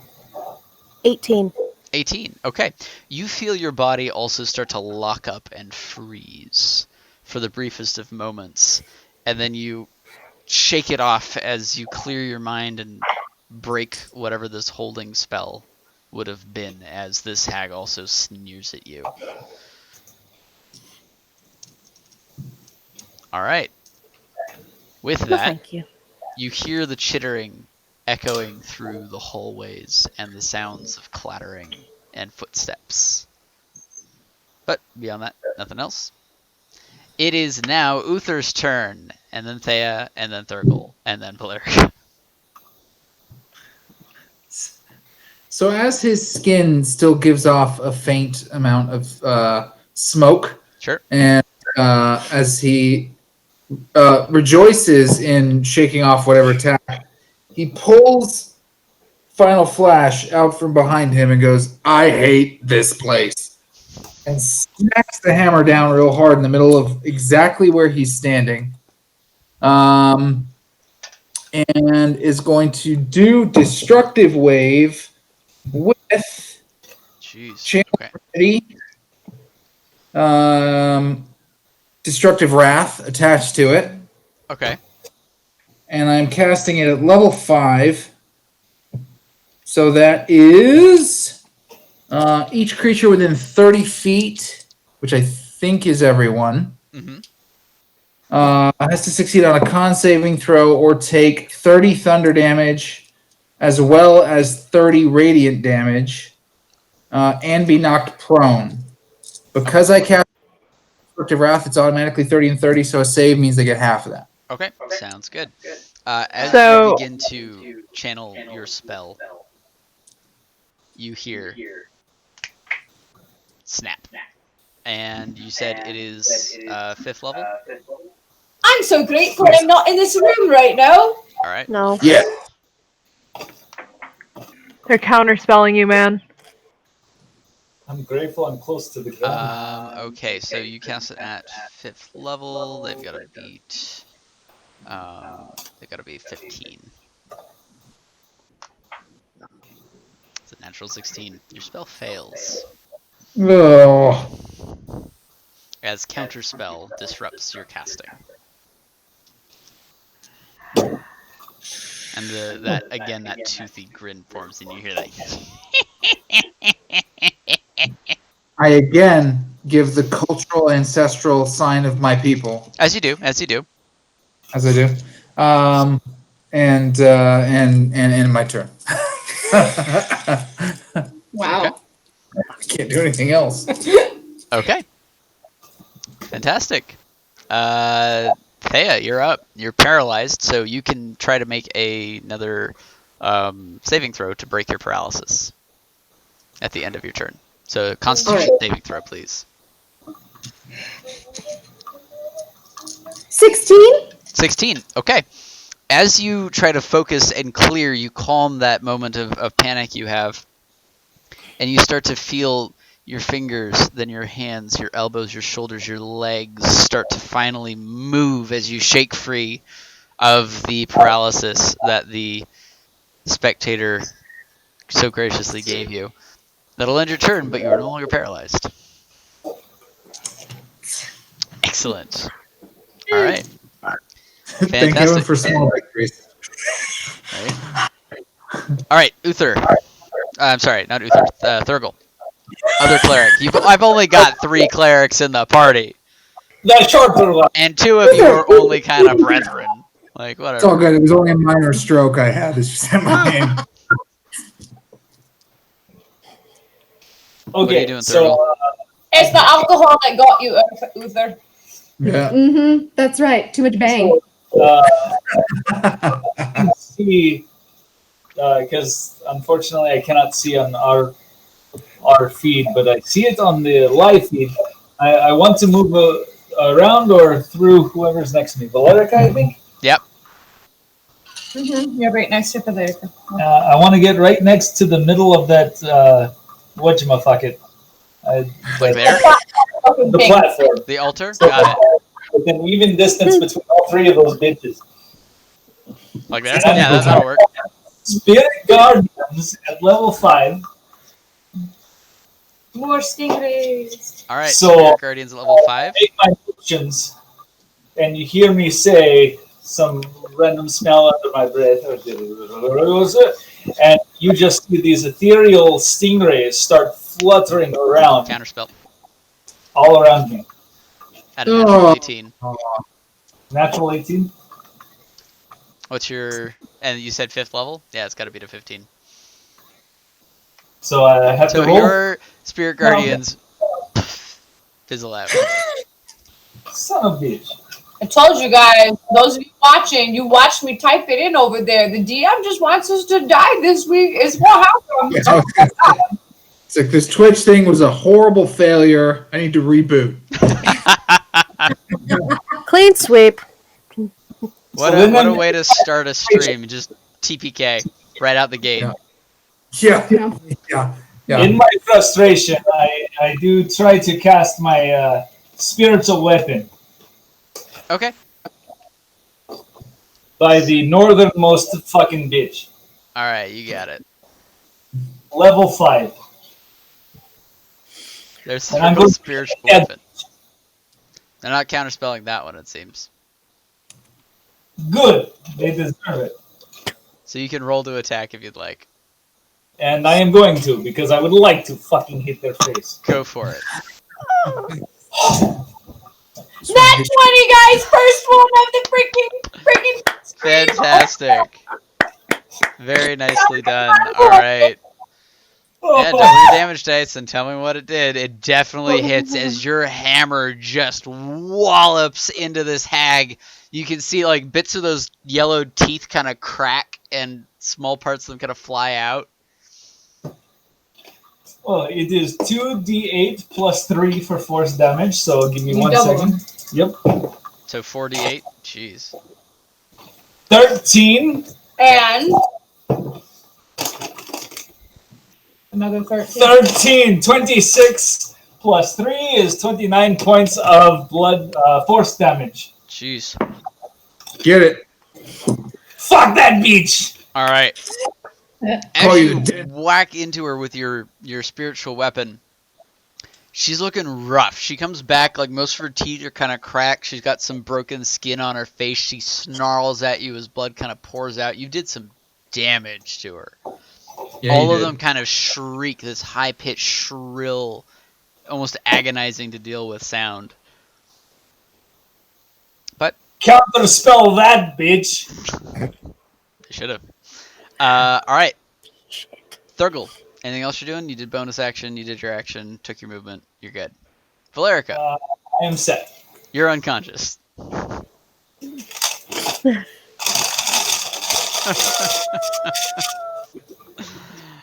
Okay. So nothing. So you do Really nothing. nothing. Silima, you're back up. Oh, jeez. I'm no saving throws, nothing. I'm just out. You're just out. I mean, someone could go over and wake you up if they want to spend their action. No, to no, do the so. cleric that's all pissed off was standing next to me. I was just like, oh, she fell and collapsed. Fuck it. It's an action to wake you up. Just so you know. So, Silima, what you doing? All right, I am going to take. Which hag was I attacking in the first round? Was it hag 2? You were attacking hag number 3. Hag number 3. She is by far the least damaged of them all. Beautiful. My ensnaring strike works wonders. Anyway, Always. Every time. always. God damn that thing. I love it. Yeah, I'm sure. All right. So I am going to attempt to hit that lovely POS. Okay. You got it. 21. Yeah. 21 will hit.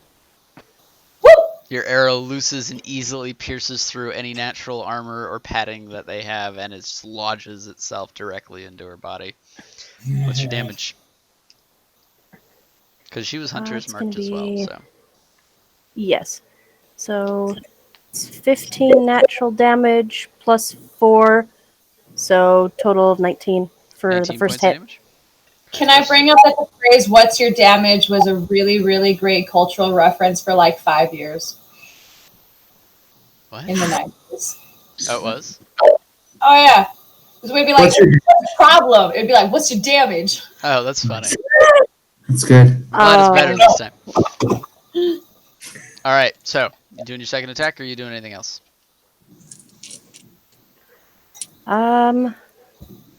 So let's see. I have movement and then bonus action if I wanted to. Yeah, you've also got your second attack, because you get 2 attacks per action, right? Sure. Yeah.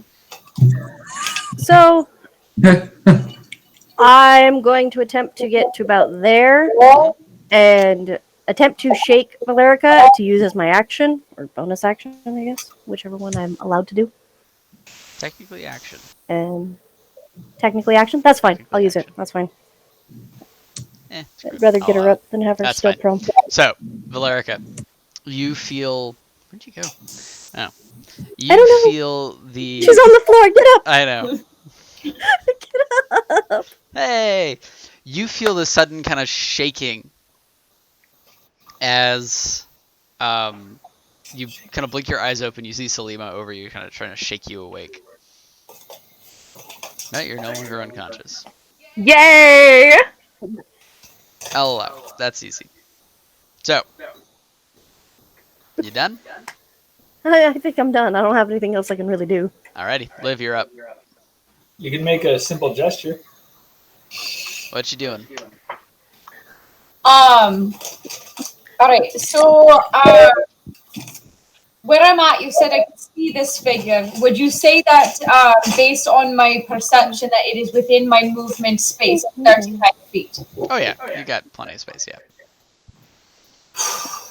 All right, guys, say a prayer for me. I am going to approach the figure, and I am going to tap it on the shoulder and ask it if it is Hannah. I'm going to say, "Are you Hannah?" You hear this small voice. Yes. I am going to use my action to cast a dimension door back to exactly where I remember Theia standing. Okay. And I'm going to bring the child with me. Okay. Oh no. I understand that she must be willing, so do what you will with that information. Yeah. I'm going to Okay. bring the small child to an active combat zone. She doesn't know. I mean, it would be the first time a child was brought to the Valerica's combat. saying was, "Theia, take the child." So Okay. Interesting. All right. So, Liv, as you dimension door, you appear right where Theia is. You look around. No child. I take a second to tell Theia she wouldn't come with me. No. You popping into this, you see this scene. There is like cinder marks everywhere. Valerica's still on the ground. She seems to be awake, but she's prone. There's a spiritual weapon hanging out. One of the hags looks all bloodied and bruised. The spectators started to look in your direction. Uther's looking super frustrated. I was gonna say Uther's like medium well done. Uther is definitely looking Nice like he tan. took heavy amounts of damage. Perfect. All I have left is a bonus action, which What is you completely useless to any of those things. So that is the end of my turn. No, that's a lie. Hold on. Okay, so I All right, teleport Bard. back. I was gonna say I'm going to use my bonus action to cast Bardic Inspiration. Sweet. I know that my ex-girlfriend can take quite good care of herself. I see that she is awake, just happens to be on the ground. I know what it looks like when she takes damage. So, seeing Uther looking like shite, I'm going to cast Bardic Inspiration on him. Like, I'm looking up from telling Theia this, and I'm like, what the fuck? Okay. And I literally, I give, wiggly fingers over to Uther. I'm like, you're gonna be the fucking best. And then that's it. That's the end of my turn. Okay. So, you now have... What are you up to now? A D8 or a D10? A D10. D10. D10 Bardic Inspiration. Awesome. All right. So, concluding Liv's turn, we're back to the spectator. You start to see one round this corner. And the one that is here is going to turn its eye stalks back to Theia and Liv. I'm going to need Liv to make a wisdom saving throw and Theia to make a constitution saving throw. Guys, Liv's not very wise. I don't see this ending well. Your cons are pretty decent though. That's great. Yay! Well, maybe. 17 for Theia. 10! Okay. Damn. Theia, you feel that familiar paralyzing energy surround you as you shake it off, unwilling to allow it to take over you again. Go Taylor Swift. Liv, you feel a fog, a bit of a haze, come over you, and you're having difficulty focusing. You are confused. You are unable to take reactions. And on your turn, you're unable to move, and you must use your action to make a melee or ranged attack on a randomly determined creature. So we'll figure it out when that happens. Sorry, Theia. Yeah. Calling So as your you're shot. hit by the confusion ray. Is that a condition? Because I'm not seeing confused as a condition. No condition for confusion. Okay. It's stipulated by the effect of the attack. I may need you to remind me of what all that means on my next turn. Then. Oh, don't worry. I will. All We're right. just really quiet. Shh. So Thurgoul, since the other spectator can only see you, I'm going to need you to make 2 Constitution saving throws. As 2 ice dogs and unleash energy against you. First one is 8. Okay. Second one is 12. Okay. Your body starts to lock up as well. You can't move any of your joints. You are now frozen in place. You are also paralyzed. You also will take 16 points of necrotic damage. There. Ouch.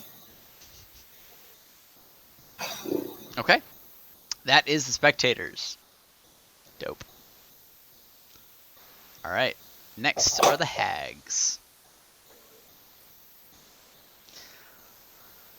All right, so the hag that initially targeted Valerica is going to turn her gaze on Uther. Looking scorched as you are, please make a wisdom saving throw as those inky void-like eyes focus in on you and you lock that connection and you begin to be drawn in. Go ahead and roll that. No nap time for you. Ooh, nat 20. Natural 20. That's 2 in combat today. You feel this lurching in your stomach. You feel violently ill for the briefest of moments before you realize it's the effect of a spell. You shake it off. You are resistant to the condition of the spell. She kind of sneers at you angrily, kind of glaring. It's a bizarre sight seeing those black inky eyes glare at you. But you've proudly avoided taking any effects. All right, next hag is going to. All right, so that was that one. Look at Uther. Right. Is going to actually look at Silima. Silima, I'm going to need you to make a wisdom saving throw. Okay.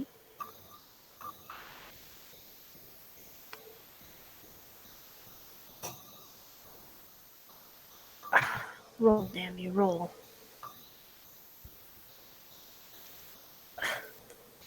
$13. Okay. You feel the rippling effects of transformation hit your body. And you start to feel the very thoughts that run through your head becoming simpler. You start to feel your body transforming. And at the very last moment before you feel yourself transforming completely, you shake off the effect, stabilizing yourself, having narrowly resisted polymorph.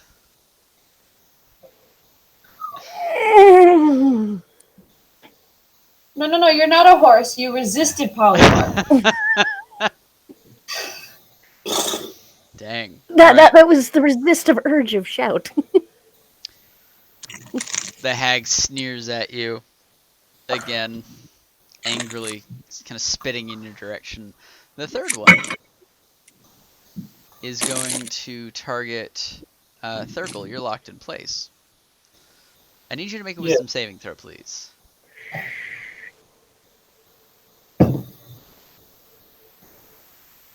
Ooh. 16. Oh. 16. You had more Okay. with him.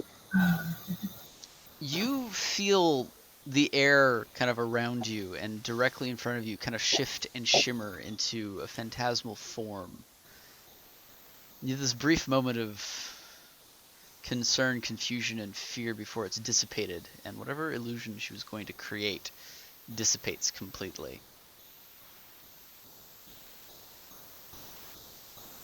Bitch. Good one, Thurgoul. Yeah, you guys are resisting a lot of these spell effects. This is fantastic for you. As I'm lying prostrate on the ground. We have a question from chat asking if I knew what I was being changed into. Kind of. It felt very flighty. It was a chicken. Hey. You're totally be a chicken. Does it feel familiar? It does feel familiar. Ah, everyone got it. Yeah! You still... A moment passes, you hear the chittering sounds of creatures. I'm going to bring them around. No, they can stay where they are. They're fine. Because they've been running in your direction the entire time.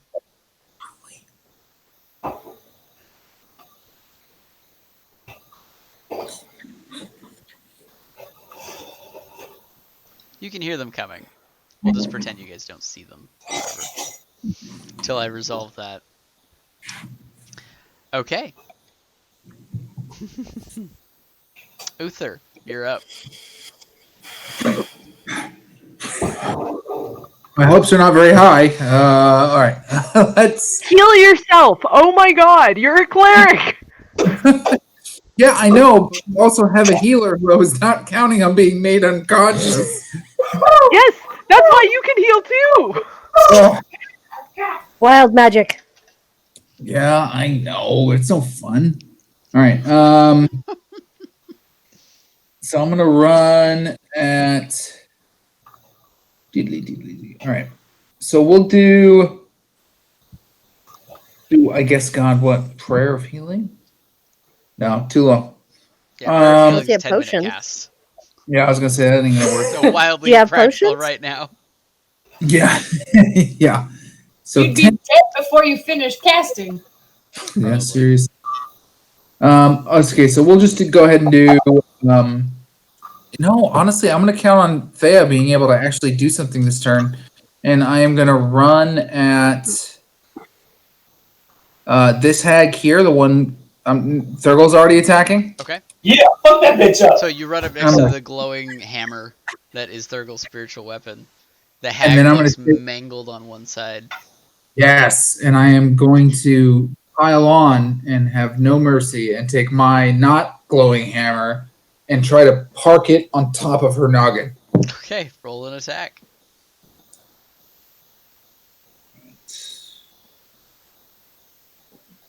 There we go. We'll get music 22. in here. 22? Oh yeah. Since you just crack down on her. Go ahead and give me your damage. Yeah, so that's 1d10 plus 6, and then I am going to use Divine Strike. So once on each of your turns, when you hit a creature with a weapon attack, you can cause the attack to deal an extra 1d8 thunder damage. Okay. So we're gonna do 1d10. That's an 8 plus 6, so that's 14 bludgeoning. Okay. And then we're gonna do 1d8. Is that? Yeah, 1d8 1d8. thunder. Okay. So give me your total. So that's. That was a 4. So what did I roll before? 14. 14 plus 4, so 18. Okay. As your hammer comes down, you all hear this sound of thunder as it impacts her. You can see more kind of pieces kind of start breaking and cracking. Something is definitely snapped or fractured. She's looking rough. She's definitely looking, pretty beat up. Still kicking, though. All right. So that concludes your turn? Yeah, no bonus actions. No? All right. Sounds good. Theia, you're up. Yes. Looking off in the distance, Mhm. I see a giant, what used to be a blue figure, looking slightly roasted and toasted. So I decide in this moment I'm going to use 3rd level healing word. 2nd level healing word. Oh no, 3rd level. He looks like he really needs it. Yeah, I'm Okay. quite So the tan. You utter your healing word. Go ahead and roll healing. 12. 12 points of healing. Okay. Take it. All right. So you utter your. I'd like to use a bonus action. Okay. May I please utilize a spiritual weapon? Sure. Where do you want it? It's going to be a spear, Okay. and it's going to go directly towards hag number 3. All right. Spears appears. I gotta change your tokens. I'll get on that.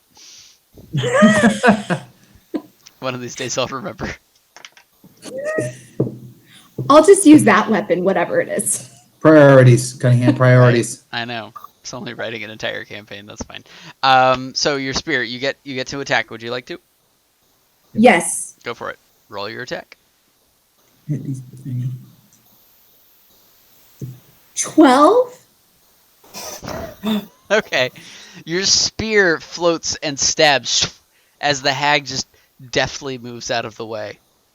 Nice. Doesn't even catch on her cloak a little. No, She kind of Morpheus. turns to look at you, those inky black eyes still there. Thea says to herself, I fear I've just pissed that one off. I'm pretty sure I hear that because I'm standing right next to you. Yep.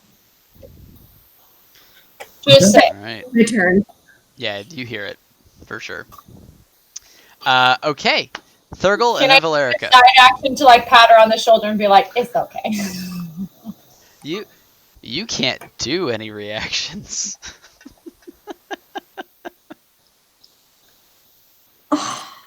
Girl, you frozen. You could No, I'm about use- to attack somebody out wild. Yeah, she's not frozen. She has no control. Oh. Yep. All right. So Thurgoul and then Valerica. So Okay. Thurgoul, what you doing? Currently, I am paralyzed. So, do I have to make a saving throw of some sort to get out Oh of yeah, it? you are paralyzed. Ha! Sorry. Shouldn't laugh at that. That's terrible. I am short. It is okay. We love you too, Cunningham. I was so nice to you for so long. I know. I get why Tasha really enjoys hard encounters. It's just fun. You got to get on the internet for 5 minutes and I know. just I know. right to it. All right. Yes. At the end of your turn, you will be making a Constitution saving throw, please. Okay. So at this point, am I able to use my bonus action for my spirit weapon since that is not necessarily me doing anything? Hmm. I would say not. Because you're still willing it to do something. Well, actually, that's an interesting point. Oh, you stumped the Cunningham. This is impressive. And the cat hates you for Why it. is Crystal eating that cat? Because you're using it as a bonus action. No, because technically you're incapacitated, which would preclude you from taking actions, bonus actions, and reactions. Yeah. Okay. Unfortunately. So technically it is end of my turn, correct? Yes, so it's technically the end of your turn immediately. So what is minimum for saving? You gotta be a 13. 13 wisdom? Con. Constitution. Are you sure not wisdom? I'm pretty sure. Okay. Positive. You weren't It- bardically inspired, were you? No, that was Uther, right? Yeah, that's No. me. I You was know, from it previous could- encounter, but It could be worse. It could be COVID. Could be. I thought he said, are you vertically inspired? I was like, he's really It's a short. dwarf. I'm not cruel. I am vertically inspired. That's fantastic. All right. All bless his heart. So we need that as a teacher. Are you vertically inspired? Oh god. All right. Was inspired from previous interaction. Does that carry over, or is that nullified? That's nullified. That wears off. Okay. You didn't use it? Because I did not need to. You wasteful motherfucker. It was not my turn. I'm sorry, I Liv was- can't react to anything. Oh no. This is Sabrina being like, are you fucking serious? Hey, you know. Maybe if you didn't solve things so quickly, I'd be able to use it. Being last in line for shade. Either ways, it was 12. Oh no. You're still paralyzed. Big surprise! Shocker. All right. Valerica, you are prone on the ground, watching this nonsense happening around you, but you can now Right. stand. I'm going to stand up and I'm going to tap my staff. And I'm going to pull out a globe of invulnerability. Okay. 10-foot radius. No one can cast magic against any targets in the radius. In or out? Anybody outside cannot cast magic affecting the people inside the globe of invulnerability. But you can cast from the inside. But we can cast from the inside. Huh. I was so hoping you would start that. All right, so 10 feet, right? Yeah, 10-foot radius around me. All right, let me just add a quick aura. So I believe Silima's in it, and I believe Thurgoul's in it. And I'm just gonna yell out, "Get in!" All right, That so you is got your what she little said. 10-foot. Was what I said. Vulnerable. So 10-foot radius remains around you, and it remains there for the duration. Which is a minute, so we have 10 rounds of combat. Okay, yeah. So immobile faintly. It's immobile, so you're stuck there. Yep. Okay.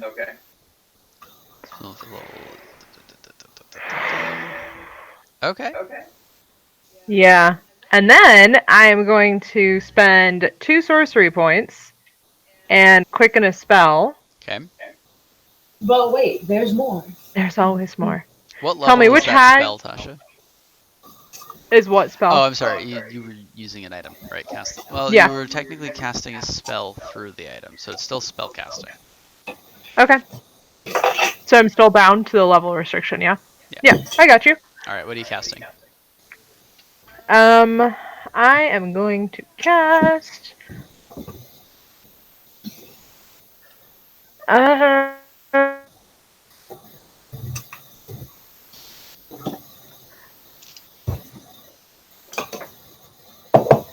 Yeah, I'm not gonna do that. That's gonna suck. I'm gonna cast Witch's Bolt, actually. Oh no, never mind. I'm maintaining concentration. You are. I'm not going to quicken a spell. I'm just gonna cast Dragon's Breath on myself. Okay. Oh no, that's concentration too. Sorry. Fireball. Or Firebolt. Firebolt. So quicken At the weakest firebolt. looking. Quicken I have Firebolt, PTSD. weakest tag. I immediately had like heart flutters. Okay. Which is hilarious because you went for the weakest one, right?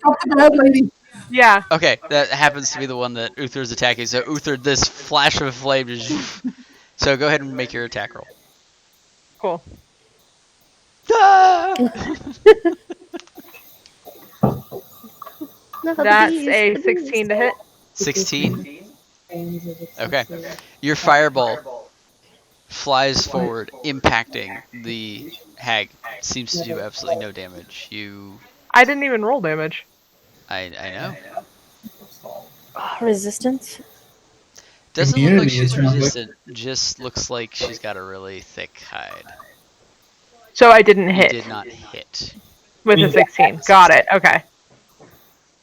So I burned up some of her clothing. Yeah, a little bit. A little singe. Please don't. She needs a fashion wardrobe change. Oh, We could have offered her that. Could have Dang. offered her that. That's all really she fun. wanted. Just a really nice interior decorator. But you know, the hot-headed ex over there is like really into fireballs and stuff. So Okay, that concludes my turn. All right, Silima, you're up, and then Liv, you're on deck. Fantastic. All right. I am going to go here. And I am going to do cast Lesser Restoration on the paralyzed one. Okay. No more paralyzed. Question from chat: did the fire expose any metal? It did not. Ah! I love our fans. They're very helpful. Thank you for trying. thank you, Sama. That's really, really funny. No, Oh, unfortunately. he's paying it did not. attention, I'm sure. They are my passive perception at this point. They are your passive perception. That's awesome. Oh, All right, God. so I've moved. I just cast Lesser Restoration on the one that could not move. And do I still have an attack, or is that pretty much Lesser it? Or is it Restoration my is an bonus action, right? Yeah, So you got a bonus action still, but I've been. There's not all much I can really do with bonus action right now. okay.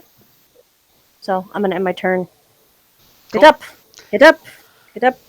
Sounds good. So, hit with less restoration. Thurgoul, you are no longer paralyzed. Thank you. Wait. I'm sorry. What level were you casting that at? Me? Dare you? Second. So it's a second level spell. You're inside a globe of invulnerability. Fine. You can cast inside the globe. So That's what I was under the impression. all right. Let me. Go check. I'm gonna reread it. Because it's touch You're right. as It well. is cast from outside the barrier, so you're fine inside. That would have sucked for you guys. Yeah, you're fine.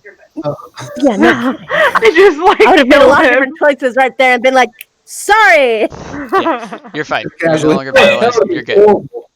You would have died. You're good. You're good. Don't worry about it. Don't worry. Ah, I solemnly swear I'm not a cleric. All right. Liv. What All right. weapon do you have out right now? I have no weapons out, which means I'm using magic, and he Oh can no, see. it's ranged or melee, so you're gonna punch Theia. Well, my magic is ranged, so I wasn't sure. Melee or other item. It's a weapon attack, not a spell attack.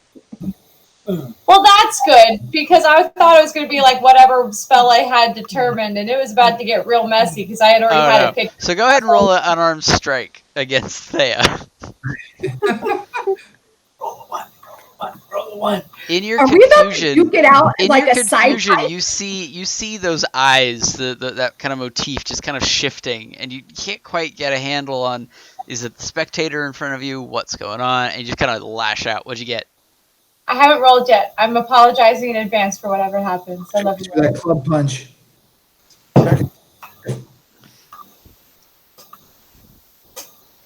A 23. Oh my! So Theia, 6. having just finished your restoration, you feel this sudden sharp smack to the back of your head as your vision just blinks for a moment, and you're just like, "Whoa!" What? 3 points of you take 3 points of bludgeoning damage. Oh my god! I love that comment. That is great. He said, "My name is Liv, not Olivia."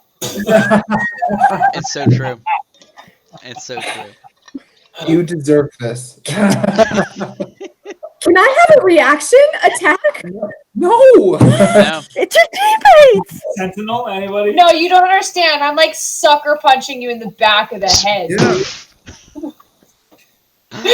It stings. It stings a little. You see, when you turn around, you see Liv is like, her eyes are kind of glassy and they can't really focus on anything. It's almost like she's in like REM sleep. Like her eyes are just kind of darting around. Ow. Am I bleeding? No. But ow.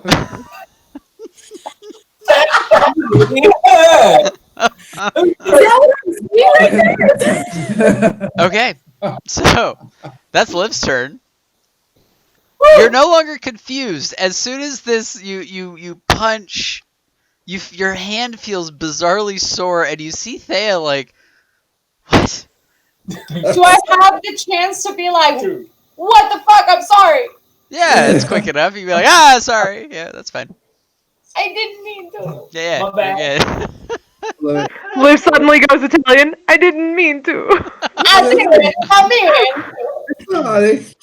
I make you lasagna. That is absolutely fantastic. I love Okay. that she wakes up in time to feel the guilt. That's great. Okay. Oh man. All right. I'm Can sorry. Theia at least look at her and respond and say, "Fine, I'll call you Liv." That's Okay. fine. Yeah, that's good too. All right. All right. So the spectator is watching this, and you kind of hear this rumble in your minds as the spectator's turned all of its eyes on both of you, as it just kind of chuckles like. That's fantastic. Okay. I'm going to need Liv and Theia to make some saving throws, please, as the spectator turns to I'm sure you do. I'm going to need I'm going to need Liv to make a Constitution saving throw, and I'm going to need Theia to make a Wisdom saving throw. I think I'll die. Ooh, baby. Do you want to hear it? Yeah, Or not? Want to hear it now? sure. Okay. 27. 27. Okay, you feel your vision. 27? No, it's a No, it's a 18 plus 9. her wisdom is +9 on saving throws. I got celestial blood in me. It's like Clerics, man. the cleric's number one You stat. feel your vision go hazy. You can't quite focus on things, almost like double vision for a moment, and then you kind of shake it off, and the confusion fades. Thankfully, you're able to avoid what happened to Liv. Liv, what'd you get in your Constitution saving? 14. A 14? Okay. A black beam of energy releases as you're impacted by necrotic damage. You're going to take 8 points as your body does a decent enough job of trying to withstand it, but you still take a little bit. Okay. Yeah. Alright. Cool.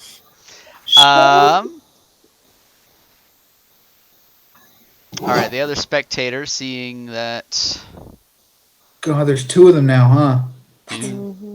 Alright, you see it kind of float around.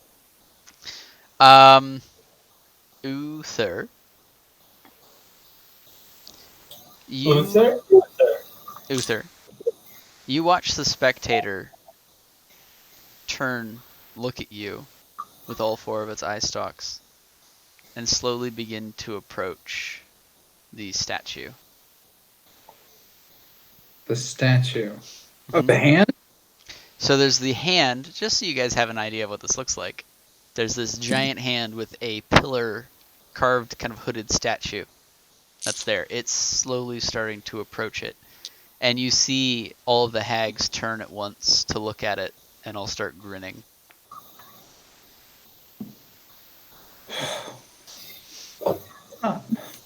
Okay. As it does so, I'm going to need you to make 2 Constitution saving throws for me, please. Golly. God. Get inside the orb or the sphere, whatever it's called. The thing. You know the thing. The thing. The thing. First con save is a 16? 16? Okay. You succeed. You feel your body lock up for a briefest of moments, and your sheer fury at this point just has you break free of it. Number 2. Get in the thing. 16 again. Nice. Okay. As you're breaking free of the paralyzing effect, you're hit by this solid impact of cold, disease-like energy. You're going to take 8 points of necrotic damage, please. Done. Dope. All right. That's the spectator. The hags are going. The one in front of you, Uther. Yeah, the one in front of you is going to desperately lash out with her claws. She seems to have abandoned any semblance of trying to cast spells. And she's going to attempt to attack you. That is a 19 to hit. My armor class is 18, so that is a hit. She hits. So she rakes these nasty, like, jagged nails right across you, cutting deep. You're going to take 13 points of slashing damage. Guys. You feel that awful tear of a rough wound. It's nothing like being hit with a sword or an axe. It is a rip against you. And it's 18? 13. 13. Okay. 13 points. So I'm going to use Wrath of the Storm. Okay.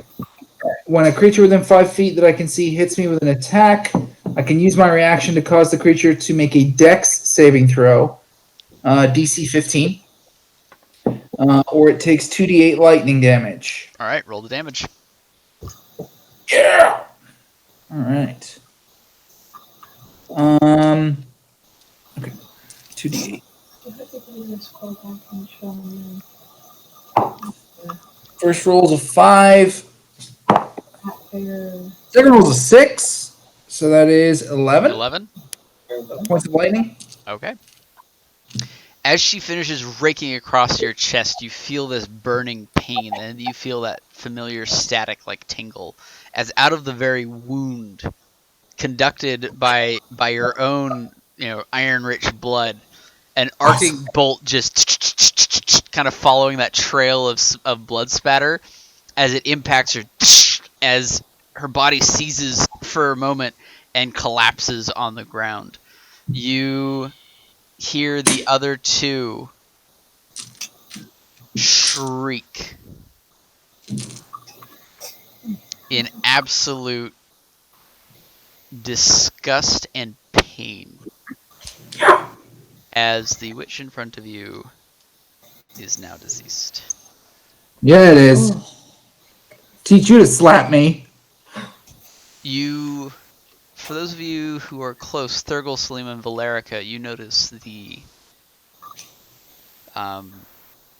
black inkiness that is the eyes fades from one of them. So they'll kind of sneer at you. And both vanish from sight. Ooh. Counter fucking spell.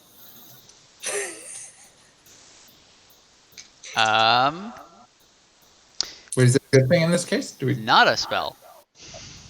Ah, that is so shitty. Lair action? You think it's a lair action? No, it's an ability. It's a racial ability.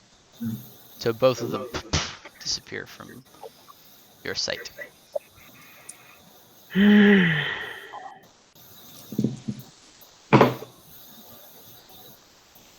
All right.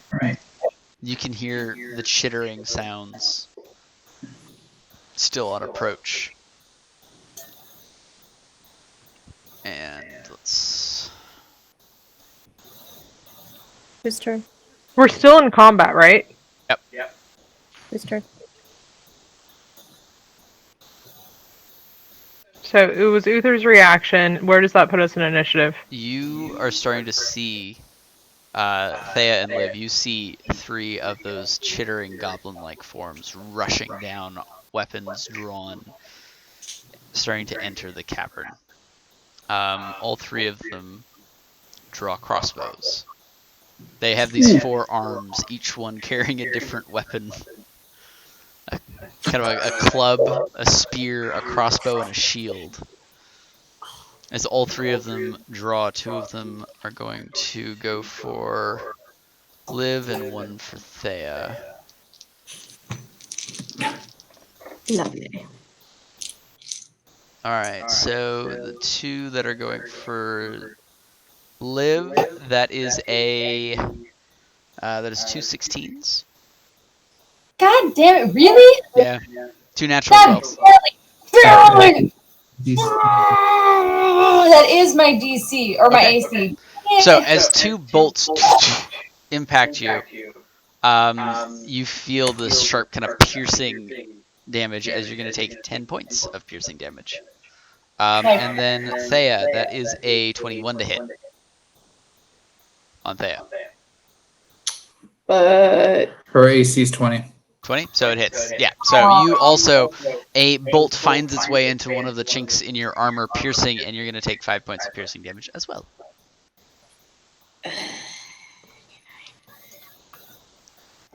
All right. That concludes their turn. Uther, Theia. So Uther, you're up first, and then Theia, you're on deck. Excellent. I'm going to run into the bubble. Huzzah. Run to the Huzzah. bubble. All right. It's the bubble. Bubbles! My bubble. And then what's my best healing spell? All I've got is healing word. Okay, I'm gonna do. I guess I'm doing healing word on myself, or healing touch. Sorry. He's going to touch himself. All right. That's right. It's lovely.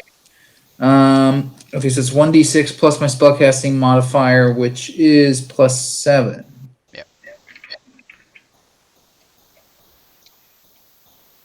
So that is 11 points of healing.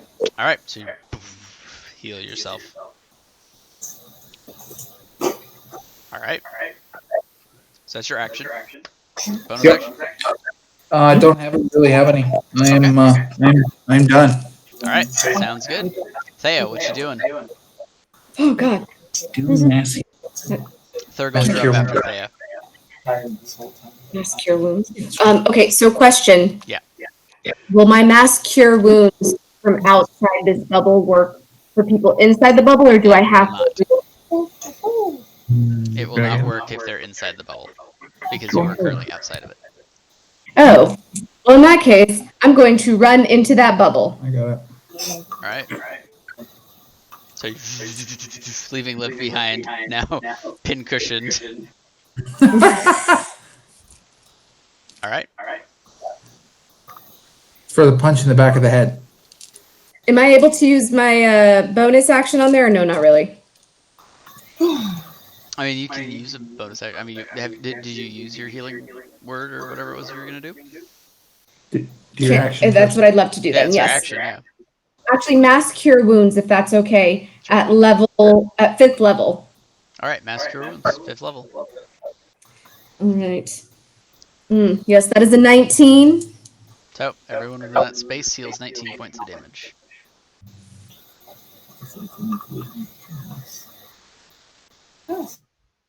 Does that include Thurgoul? Yep.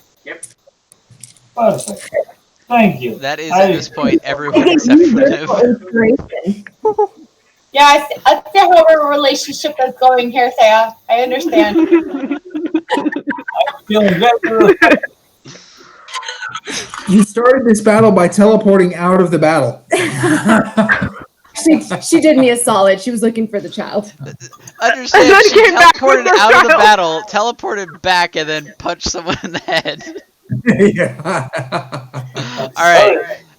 Question from a viewer is asking if Valerica is still wearing her metal mask. Yeah, Oh. you are technically. Truly, like we took a day to You get did here. take a I day feel like and a I half to would get have here, taken so, it I mean, off. it's up to you. Yeah, I would have taken it off. Sure, all right. Aww. That would have been badass if you'd kept it on during battle.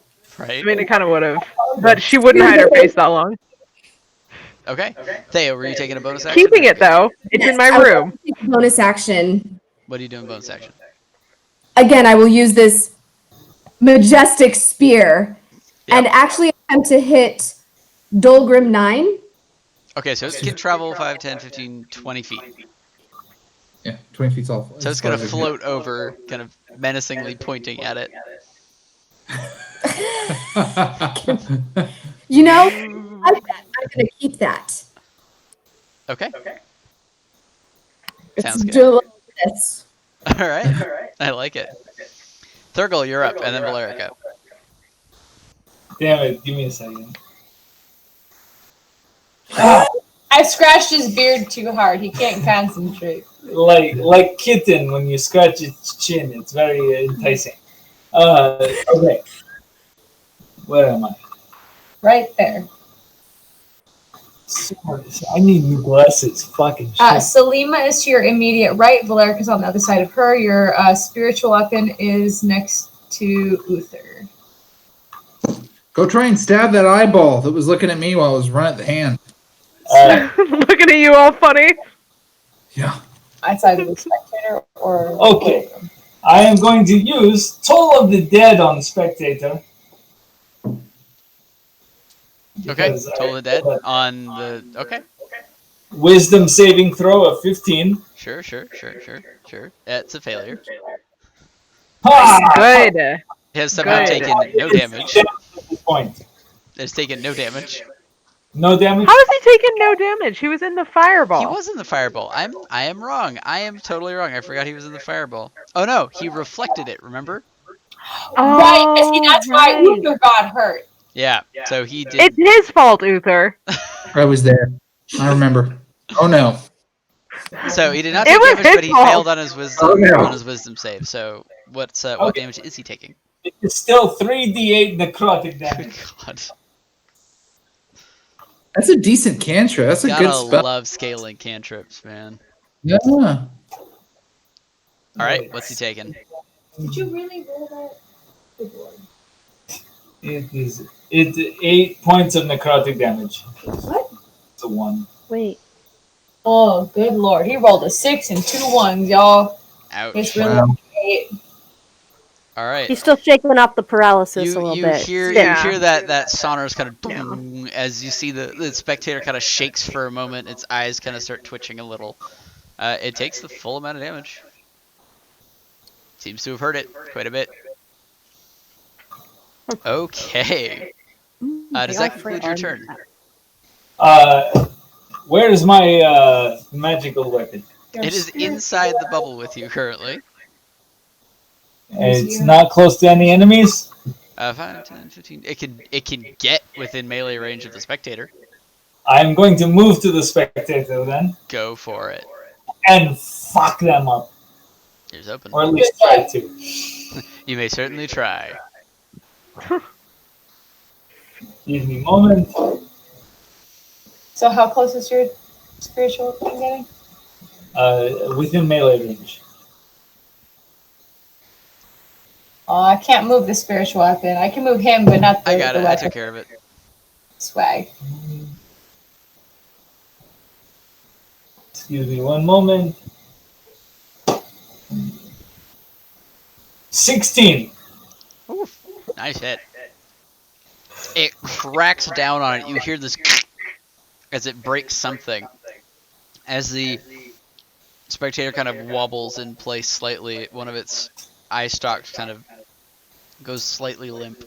Still kind of looking around, but it was a pretty solid hit. I'm not gonna lie. And in fashion, at the end of my turn, I salute it with a good country salute. Got it. Understood. Valerica, what you doing? Miss maintaining concentration on invulnerability. Yeah, I know. Cuts down a lot of what I can do. I'm going to Firebolt Spectator 2. Okay. Firebolt Spectator 2. Go ahead and roll for it. Wrong thing.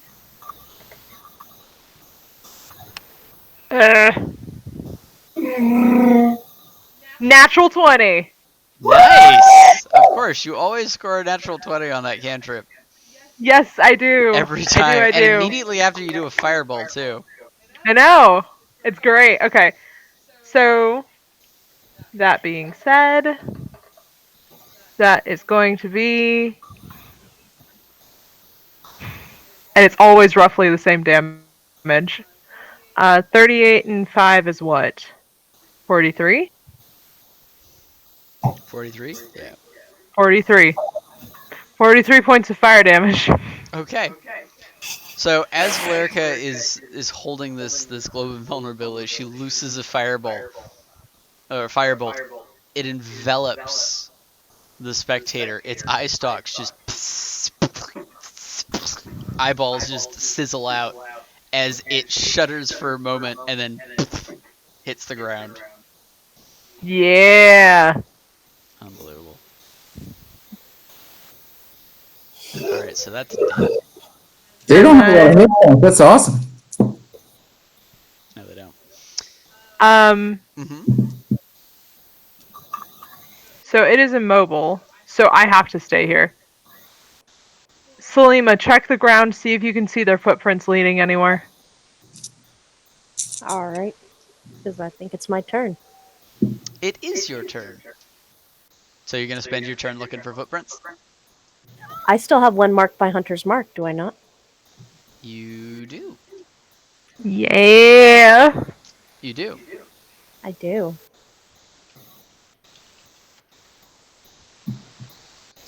Okay. Interesting.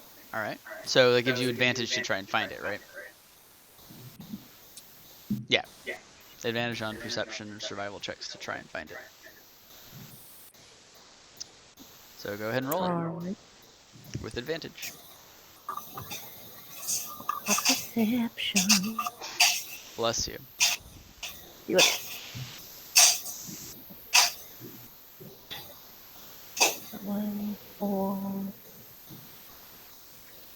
Perception 23. 23. All right. Looking around, there should be something there. There is not a trace. Whatever invisibility that they had also seems to be concealing their tracks.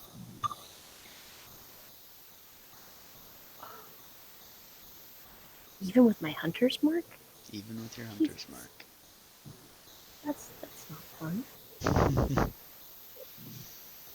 So you have no idea where they are.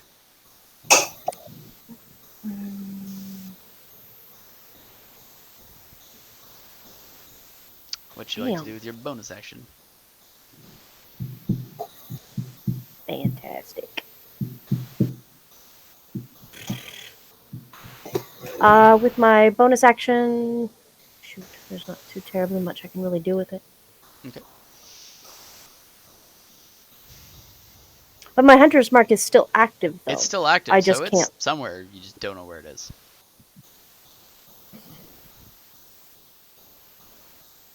Well, I'm going to relay that and go, it's there!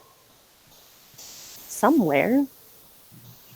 They've concealed themselves to the point where I can't find them, even with my mark. Okay, so you've imparted that. I don't. Liv, what you I doing? don't understand. Thorough confusion. Okay.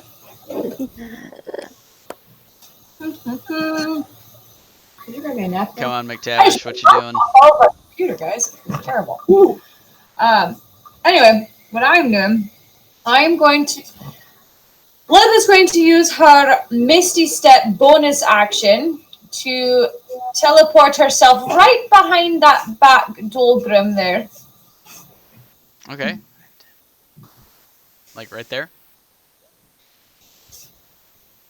Yes. Okay. Perfection. And then she is going to cast. Wrong mouse. That mouse. She is going to cast Thorn Whip at the one closest to her. Okay. Go ahead and roll it. All right. Thorn Whip make me want to sing the song from 50 Shades of Grey. Is that weird? I don't know what you're thinking of, so yes. Not weird at all. Because she I didn't earned know it had songs. Oh, yeah. Anyway, that's going to be a 23 to hit. Yeah, that'll hit. Alright, so it's going to be 3d6 of damage, of piercing specifically. Okay. There we go. That is going to be 8 points of piercing damage. 8 points of piercing damage. Alright, as your Thorn Whip slashes out against the creature, it looks super rough. As it takes what apparently is an enormous amount of damage for its little body. It kind of shrieks in this kind of double crescendo of noises coming out of its twin maws. It's like, it's slashed up by That your is thorns. That was deeply satisfying. Is that the one that was laughing at me earlier? Because I'm real happy about it if it is. I don't know. Maybe. Maybe. Alright, doing anything else, Liv? No. All I would have left is motion, and I'm not stupid enough to incur a reaction. Okay. Alright, so, spectator. Wait. Does she have people actually on her? Yeah. Right now? I Misty stepped into melee range. Got it. Attack rolling in. You Got just it. saw her Okay. Misty step up a passage. Yeah. Alright, the spectator heads back towards that passage, seeing that you're all in a globe of invulnerability. And is going to attempt to attack. Does everyone actually know what a globe of invulnerability is? Like all your monsters are very familiar with it. It's a spectator, they're smart. about it. I was going to say, nobody's tried to attack it, so... Yeah, like nobody's tried to hit it once. I know. I'm aware. Metagaming. Still meta, right? Still meta. When you put a shield around something, you tend to think, maybe I should go for the unshielded target. This shield could bounce my own spells back at me. It could absorb them. It could blow everything up. I'm not going to risk the shield wall. I'm going to go with the one dude standing out in the field doing nothing. Does it have I a disagree. specific color? That makes far too much sense. No one would come to that conclusion. Nope. So, Liv, I'm going to need you to make 2 Constitution saving throws, please. Oh, I'm sure. Don't worry, guys. This is just keeping in par with my character. She's rather reckless. It's okay. Gonna take a level 1 barbarian, man. I'm telling you. Definitely gonna die. That was a 9. Okay. That was a 12. Oh no. Okay. I'm gonna die. So, 2 bolts hit you almost simultaneously. The searing pain of necrotic energy. So 16 points of necrotic damage. I'm sorry. How many? 16. 1 6. Okay, I thought you said 6D. I'm like, shit. No. 16. And you are paralyzed as your body locks into position, and the Dolgrims, the little goblins, turn to you as you kind of freeze. And none of us know. You are. None of us know. You are Boromir from the end of the Fellowship of the Ring. You are just... Our comment thread has had several Lord of the Rings quotes and references, so it just fits right in. The rest of you in the other room see the 2 hags appear at the foot of the statue. Both of them reach up and touch it, and from beneath the hood you see 1, 2, 3, 10, 20, 100 small lights. As you see that same iconography of the eyes. Counterspell. Not a spell. Same iconography of the eyes. Light. This statue dedicated to whatever being, this roiling, bubbling object of nothing but sight-seeing things. I'm gonna stomp my feet for distraction, and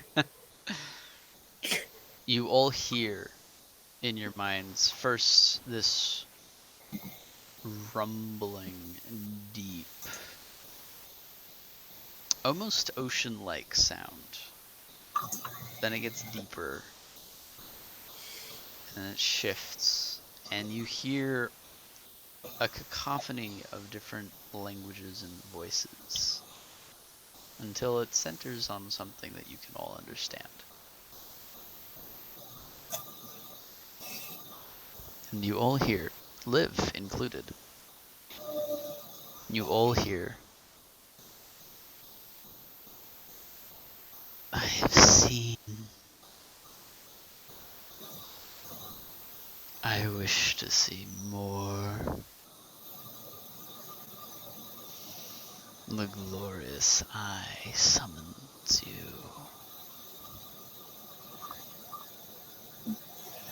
Liv, paralyzed, attempts to say something along the lines of, well, I'm not getting naked if that's what you're asking for, but she's paralyzed, so nothing comes out. Yep.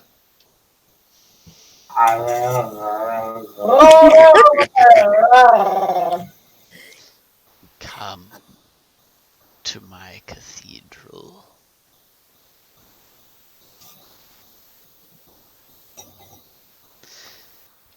As the voice fades out, Liv, you in your space, paralyzed as you are, the spectator shudders for a moment, collapses. The small creatures, holding weapons, brandishing them, about to strike, freeze in place, drop their weapons, and rush past you. Fear and fright in their eyes as they chatter amongst themselves. You two in the room, seeing these hags, You watch as a moment of fear and pain crosses both of their faces, and you once again hear that rumbling. See the price of failure. To give me my art. And you watch as both of their bodies begin to bubble and boil, the skin sloughing off. They become reduced in mere seconds